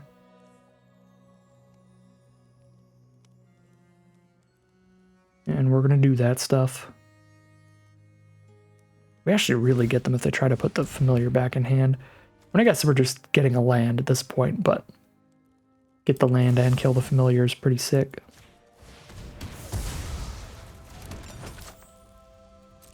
Sweet. And now I can rat out while they're tapped out. Just in case, but don't think they were going to use a protection spell on their 1/1 anyway. I'm feeling pretty good here.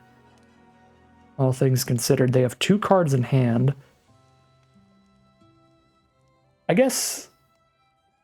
Okay, my assessment in saying that I could wait to Bitter Chill the Hamlet Glutton, because then I'll draw a card when I Bitter Chill, was incorrect. Because if they just attack me with Hamlet Glutton, I still won't draw the card. Alright, Tough Cookie is very bad. So we're going to have to grapple the Tough Cookie. And Bitter Chill the Glutton. That's the play.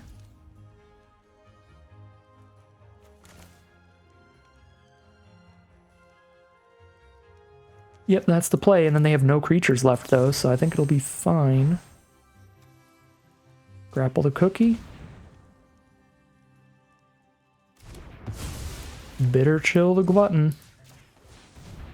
We've got 3 creatures to 0, and I still have 4 spells in hand, some of which are really good. Honestly, all of which are solid. I don't think I could have spent in a way to hold up Hopeless Nightmare, because I only have 1 black source. Yeah, I wouldn't have had enough mana. If I had 1 more mana, then I could use Crystal Grotto for the Hopeless Nightmare, I think. There. But yeah, I couldn't get their last card with Nightmare and do that stuff. Alright, Brave the Wilds, as the draw does give them another creature here. 3/3 land it is. But I can bounce that, right? Yeah, I can bounce the land back to their hand with the Gatekeeper. Things are lining up pretty solid here. I don't get to hold up my Throne Guard counterspell. But that's just a bounce counterspell anyway. They would still be able to recast the thing. So let's actually Nightmare them for their last card and then bounce the land. I feel like that's the best line we've got access to here. Well, just hits a land. They are really flooding out, but they have cast multiple Brave the Wilds to put more lands in their hand. So it would make sense.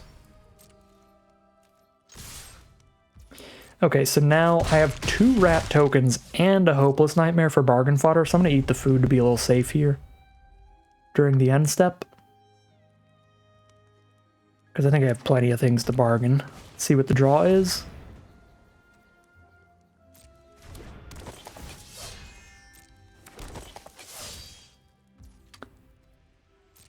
I think we can still win.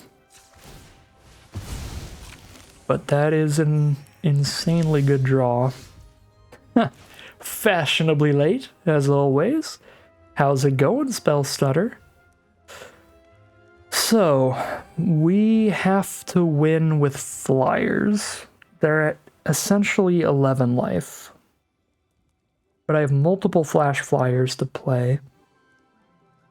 So that is what we are doing.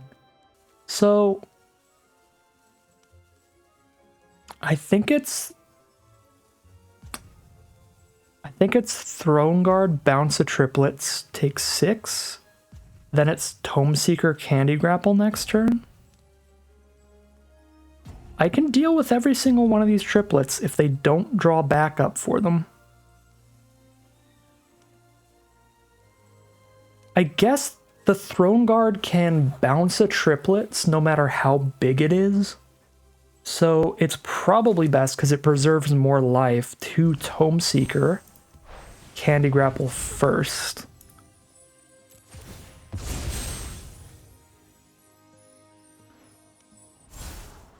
Get a Threadbind. It's another solution. Although, also kind of like the 6th land. I'm going to take that first. So next turn I can Throne Guard and hold up Stutter. Not that Stutter's going to counter anything. Yeah, I guess because Stutter's not going to counter anything, it wouldn't really matter. Alright, let's do this before they can draw on anything. On the main triplets, because the tokens I can clear out with other bounce spells. Yeah, and that doesn't buff anything because we made it a 0/0. And now the plan is to trade Tome Seeker into a triplets and take 4, so I go to 5. And then we just bounce the last triplets. And then we try to win from there. That is the plan. I guess technically I could have waited to hold up Spell Stutter here, but I would only be holding up a Spell Stutter to counter a 6 mana or greater spell.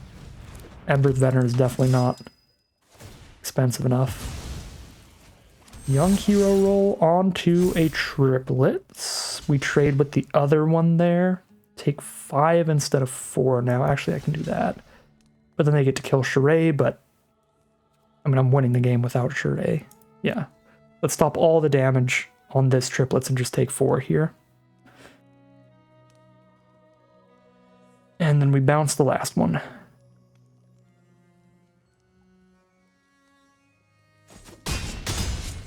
Okay. I've got the removal for the final triplets copy, so they've got to draw into something else. And I can hold up... I guess I can play Obira and Throne Guard instead of holding up Stutter, because it would have to be an insanely expensive card for Stutter to matter. But I don't think the extra 1 point of life loss is really going to matter here, so I'll still hold up the Stutter. But I'll hold it up in a way where I can cast Obira instead, if I don't need it, which is quite likely to be the case. Casting it during my turn so they can't draw into the hexproof trick.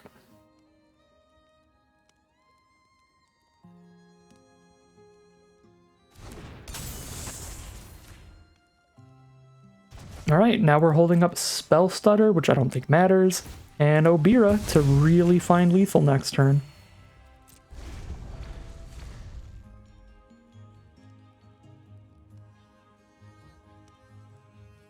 Yeah, I guess keeping the land on top was still fine, because it lets us Obira and Throne Guard. Okay, stressful one.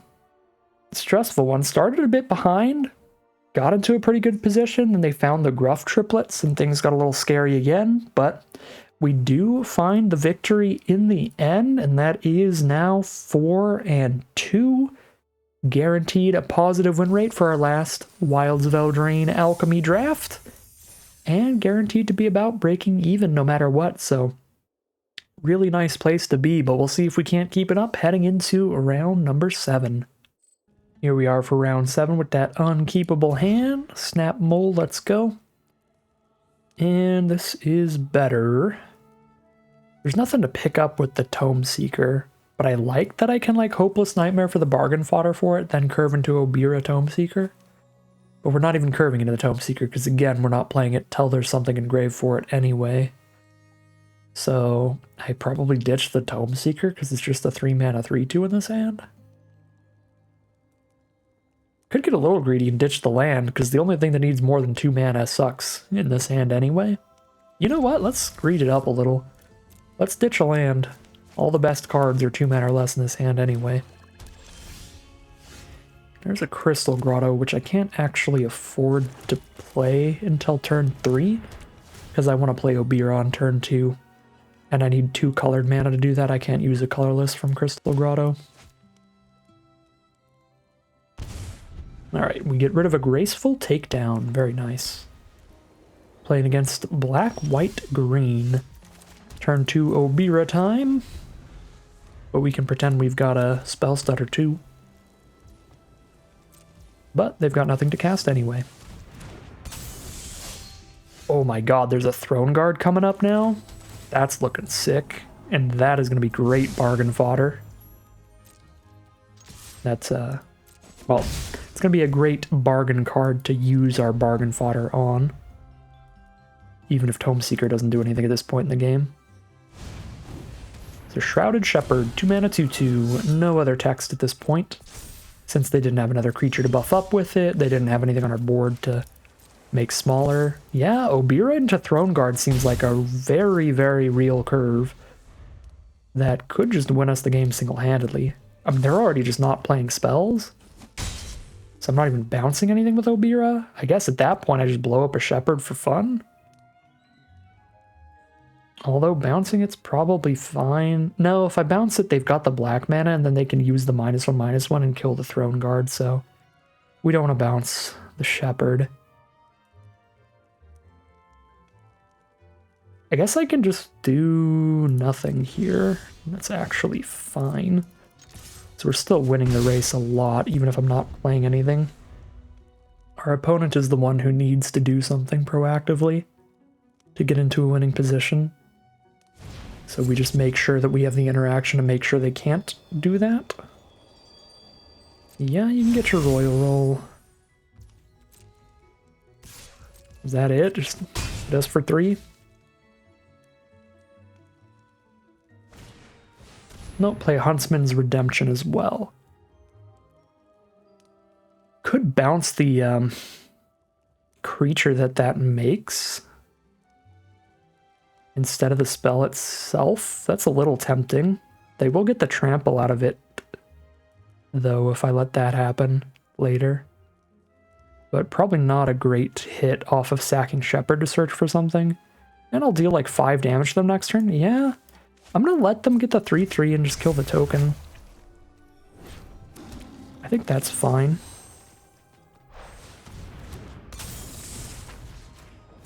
And I get to save the bargain fodder for the Tome Seeker if we need to do that.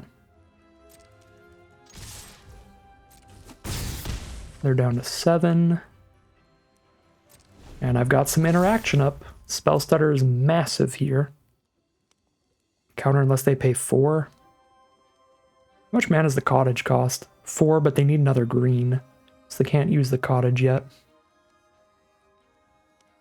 I guess whenever they can, I can blow it up with Rip the Seams. Alright, they're at 7 life. They're facing 4 power worth of flyers. I'm a pretty big fan of our position.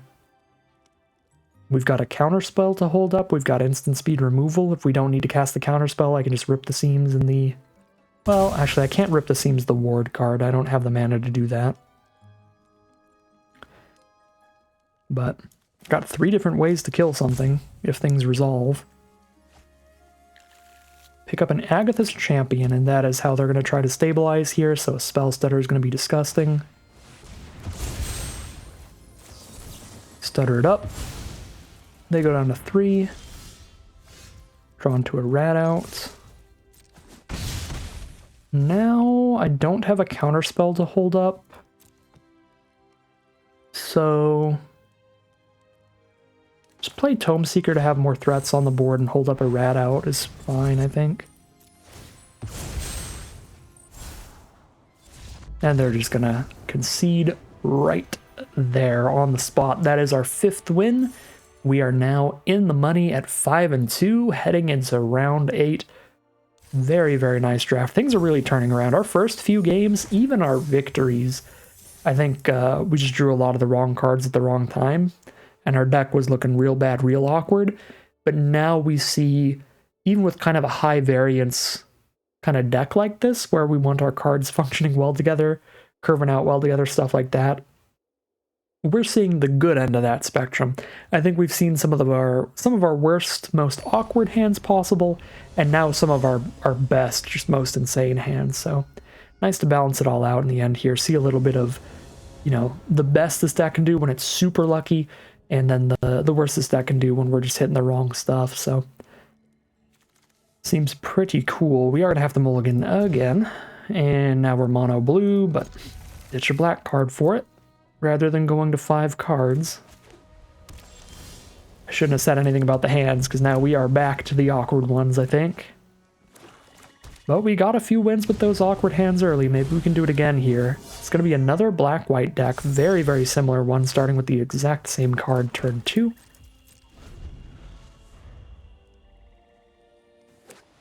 Now they've got 3 mana up. They're going to jam in for 2 with the Shepherd. And pass the turn. Get that second blue for the Throne Guard out there.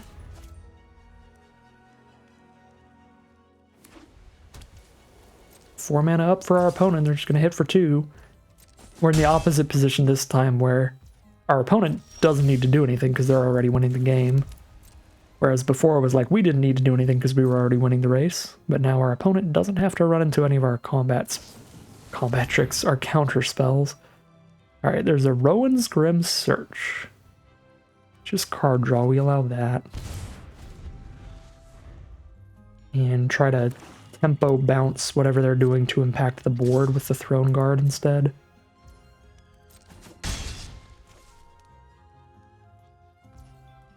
Just gonna play absolutely nothing. Again, the problem with Throne Guard bouncing Shepherd is then they just use the Shepherd to kill the Throne Guard, so that doesn't actually work for us. I need 6 mana to cast something and hold up Stutter.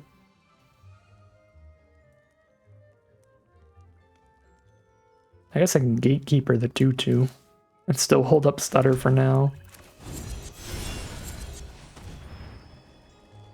They could spend a removal spell here, sack the Shepherd and their removal spell to kill Gatekeeper. But they do not. They've got 6 mana now. There's the Shepherd.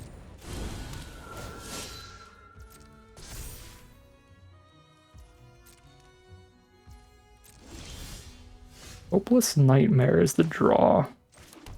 So now that the Shepherd's untapped, I can charade and draw a card here by targeting an untapped card.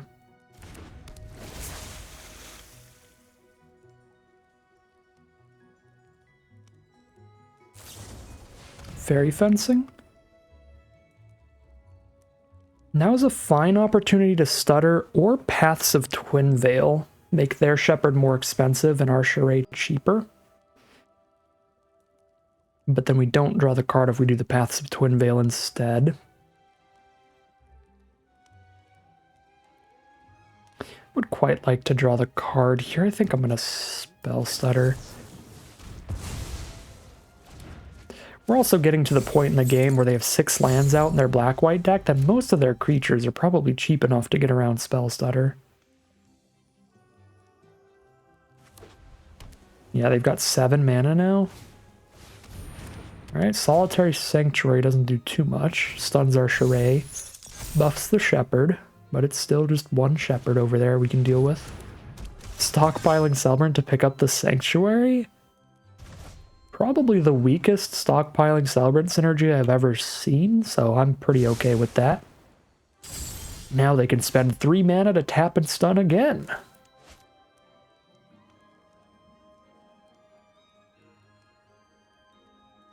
Seven mana available.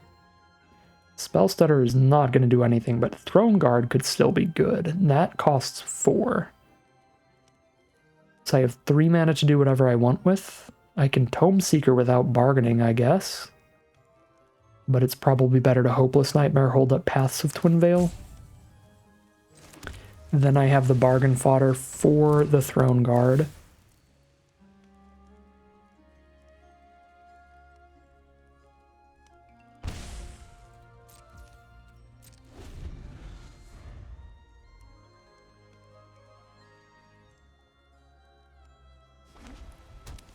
Another land for our opponent. They are flooding out something fierce. There's another Shrouded Shepherd for them. Make the Shepherd cost them 4 mana to cast. I mean, they could still do it, but... could do that. So if I had infinite bargain fodder, I could technically go infinite with Tome Seeker and Paths of Twin Veil. I could have these keep bouncing each other. That's something a little cute to maybe keep in mind. I don't really think we're going to do that. But it's a thing.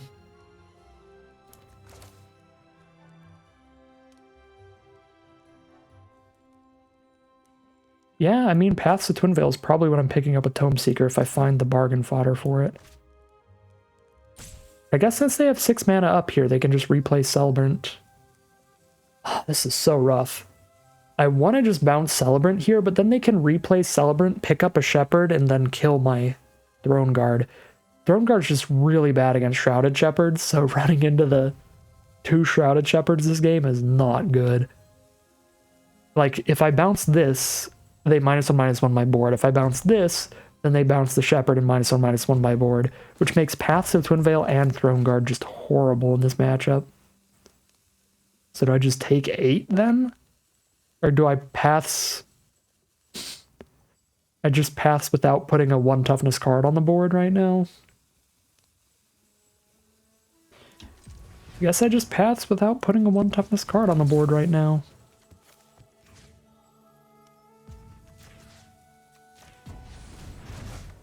Take 3.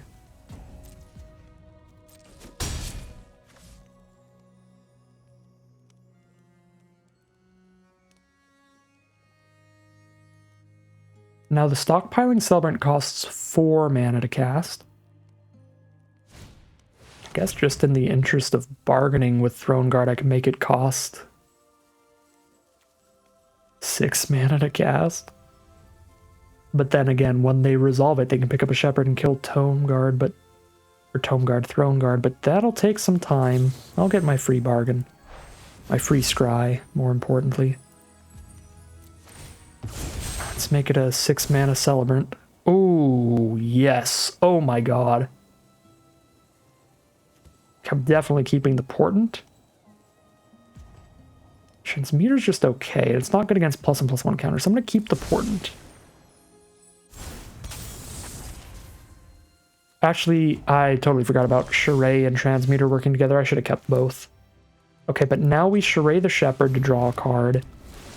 And then I can Portent and exile the Shepherd that they try to pick up. I should be holding on to a land in this matchup. They're on black and they're playing the Celebrant, so they're probably playing Hopeless Nightmare somewhere in there. So I should hold on to an extra land. Okay, yeah, Sanctuary's fine. They're going to hit me for 4 this turn, but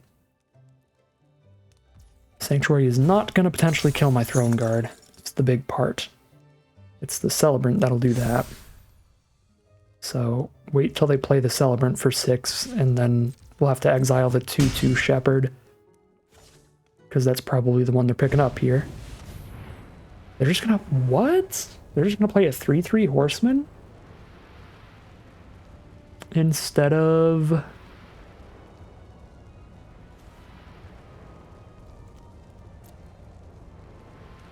being mana efficient here?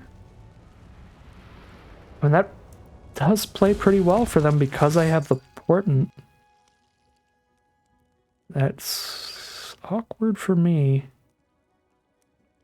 I guess I still kind of just got to do it here. I'm at a low enough life total. Exile a 4/4. Find an edge wall in. If I can bargain the Portent away, then I can edge wall in it back to my hand. Oh my god, that is kind of nuts. So...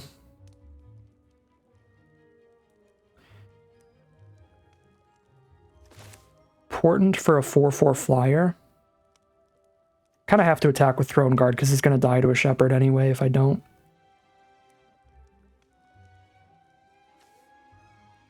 I guess they could pick up the Sanctuary, try to replay it, but they have 4, 5, 6. They do have the mana to pick up Sanctuary and replay it to the Celebrant. God dang it. By Tome Seeker, I can have a Paths of Twin Veil up. Right? 4. No, I don't have the mana. 1 off. I could just play a Gatekeeper. I guess I need to not attack with Throne Guard, so that if I Portent to have a big flying pig, and they tap that down, at least I still have Throne Guard up, and I get a chump block off of it. And then that incentivizes them to use Shepherd instead for the turn. This is a hard game of Magic. I could also play the first little pig to exile the Sanctuary, but I need a white up to do that, which I won't have, so I won't be able to exile it in time anyway, so we gotta just take the 4/4 flyer. Or 5/5 flyer, forgot about that aspect. Huh. I guess since this is a 2/3 on board, maybe I do Tome Seeker too, just right now. I don't think so.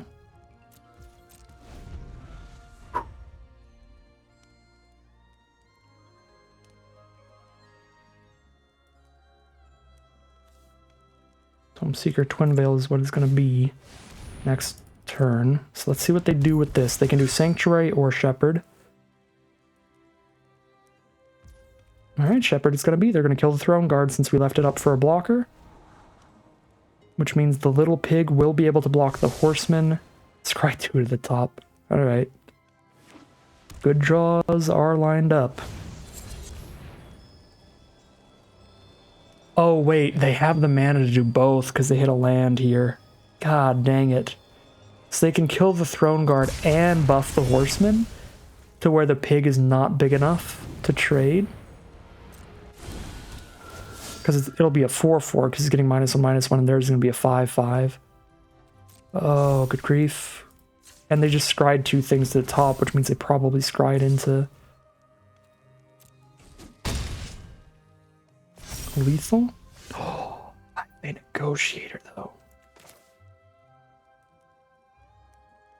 That's big. That is big. A 4/4 still a perfectly big blocker. I think we're jamming it out. And we're going to try to edge wall in the Portent back. I think this is a little better than going for the Tome Seeker bounce here. They're both real nice. Maybe Tome Seeker bounce is better against a slightly larger variety of things. But the problem is that none of their creatures are good to bounce. Because they all have good adventures or enter the battlefield effects. So that's the problem with Tome Seeker pick up the bounce spell there. Well, this looks bad. See what it is. Is it another Shrouded Shepherd? They're just going to use post-combat to wipe my board.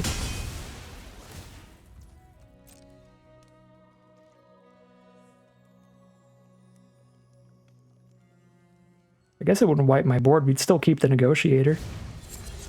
Oh my god, it's a Virtue of Persistence, and I don't have the counter spell. But I guess I can Portent for the Exile and Enchantments? Oh my god. Oh my god. Oh my god. Yeah, I've got no enchantment removal right now, so I'd have to get the pig that can exile an enchantment, and they'd get to reanimate something first before that happens. Because I won't have double white because I have to sack the edge ball in to do that. So they're gonna get 1 trigger of this before I can get rid of it.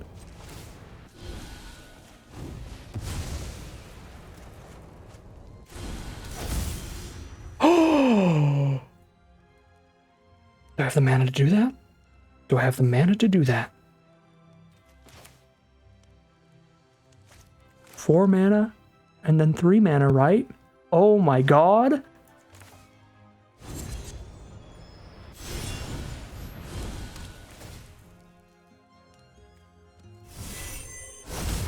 Get the Exile Pig, drop the Crystal Grotto. There's a Shatter the Oath too. Why not? Exile a Virtue of Persistence.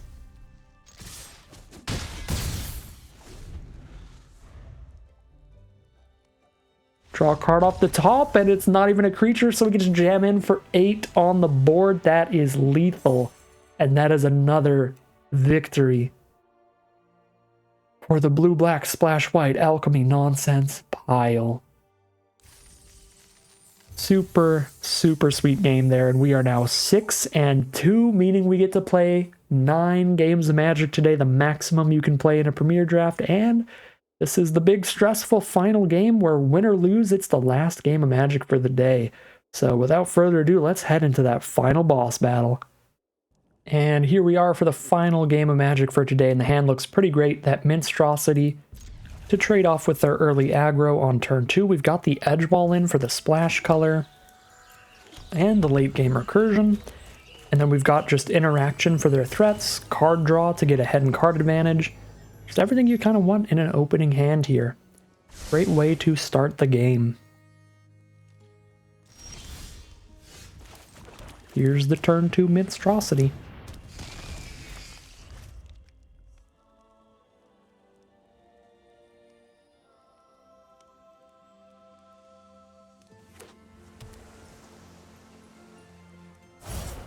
And there's a Living Lectern from our opponent.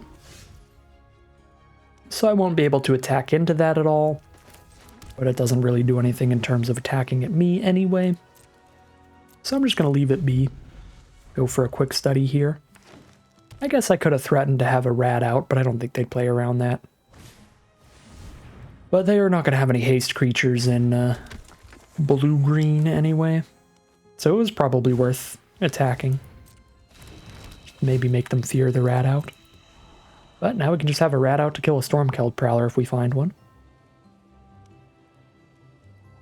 If I don't, I'll probably feed the Prowler to a Cauldron, because late in the game when they start casting big spells, that'll be getting some counters, and it can be an issue. So here's a quick study. Find a Hopeless Nightmare and a Tome Seeker. Find a Threadbind for their first big creature. So let's indeed feed the Prowler to the Cauldron. And drop the Hopeless Nightmare for the Tome Seeker later. But yeah, a couple pieces of great interaction for their big cards. We're getting a little bit ahead in card advantage here. With that draw 2, and now making them discard a card. Just setting up pretty well for the long game. But they come right back at us with the Candy Trail to scry 2 and draw a card to set up their own late game plays. Find another land here. They don't seem to be on black, so we should definitely keep playing every land, especially for now where we still only have 5 mana. And I don't think I'm Tome Seekering back. I guess I could Tome Seeker back a quick study and it wouldn't be horrible because I have the Paths of Twinvale in hand. Yeah, with the Paths of Twinvale in hand, I should probably play Tome Seeker pretty aggressively, especially with multiple pieces of bargain fodder. So let's Tome Seeker and pick up our draw spell, get another piece of card advantage going. Turn the Tome Seeker into like a 3-for-1 here if they don't have a counter spell. They don't have Spell Stutter. Ooh, a Candy Grapple and an Obira? I'll keep them. I'll take Obira first, because I already have other interaction for cheap creatures. But we'll definitely want to draw into the Candy Grapple as well. So next turn the plan is to cast the draw 2 and hold up 2 mana for interaction or Obira. Looks good to me. Looks super solid to me. Alright, the one issue with bluff attacking with Monstrosity is if they have an instant speed way to put like a roll onto the Lectern, it could be bad for me. Although then I could bounce the Lectern, but then I'd have used my bounce. I don't know, it's still probably worth attacking with Monstrosity, but I get scared against open green, even when I have my bounce spell. And all in all, it probably all balances out to where they would just be blocking anyway, and nothing would change the course of this game. If we just keep chump attacking into an 0-4 and bouncing off each other. Alright, cool. So we're still chill. Our board state is perfectly fine at dealing with a Sir Ginger. So we're just hanging out, getting ahead in card advantage with Quick Study, maybe even with Paths to Twinvale Tome Seeker combo over time. That could be pretty gross. Stormkeld Vanguard. We do not have a counterspell here. I could try to draw one off the Quick Study. But likely we just bounce that during their end step. Yeah, let's do the draw 2 and see what's underneath Candy Grapple, I guess.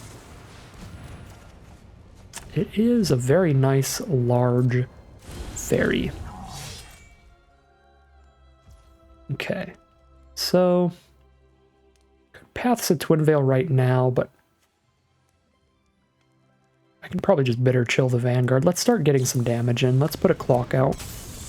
Get our fairy down. Just bitter chill this Vanguard. Or honestly Threadbind it.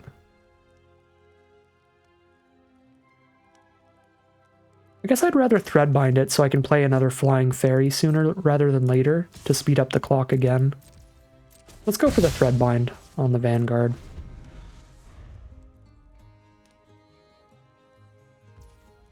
Plays worse if they have the Hexproof trick, because they were tapped out for the Bitter Chill. That would be the big advantage to doing that. Oops. Spent too much mana. We'll see if they have the Hexproof trick. Or if they have the +1/+3 untap a creature, that would be very specific, but also very gross. Well, they've got the Hexproof trick, which will completely counter our fairy, which is super annoying. So now we got a pass to stop the damage for the turn, which I think is fine. Alright. Punished for sure. for not just using the Bitter Chill.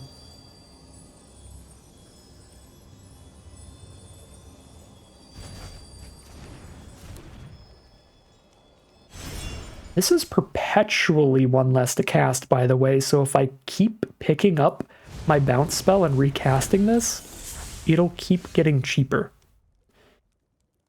Now there's a Candy Grapple to deal with Attendance, so if they block, I Candy Grapple without bargaining, which is pretty good, because I want to bargain with Tome Seeker, ideally. Sick. Now I can bargain to Tome Seeker and just be so annoying.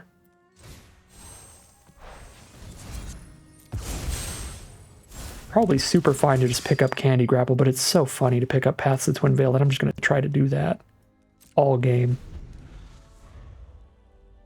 Vanguard already costs 7. If they resolve it again, I'll put it back in their hand and make it cost 8.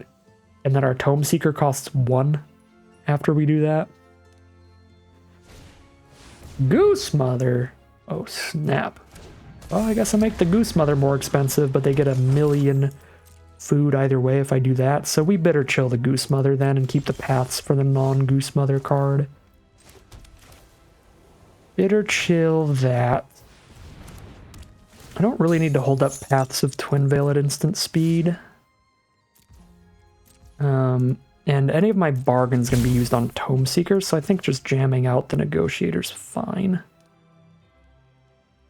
Make them lose 1 and then start jamming in with it. Yeah, we'll do that. We'll just jam out the Negotiator here. Still got the 1 mana up to draw the card off Bitter Chill if they destroy it.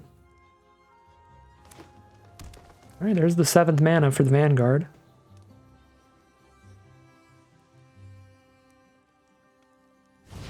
There it is.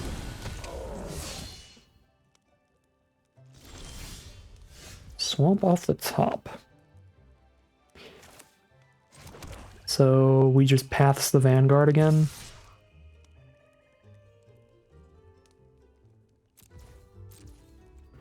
Or I could be perfectly open to sacking Edgewall in and rip the Seamsing it.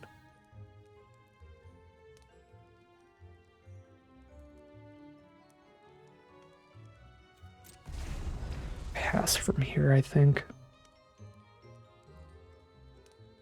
They were completely tapped out, so that would be the time to know I can do something. But if the only thing I know I can do is just bounce it, I'm not that impressed. I think I'm gonna try again to rip the seams and see if we just get got again. Hopefully not. Edgewall in is so good. Card is so filthy in these kind of decks. So they like fix you for the adventures and bring them back. Alright, Threadbind certainly kills the 6/7. And now we have another flyer to jam onto the board that makes our opponent lose a life when it hits the board. There's an Obira's Attendance to parry their own Lectern, just for fun, because they've got the mana to play it too. Cool.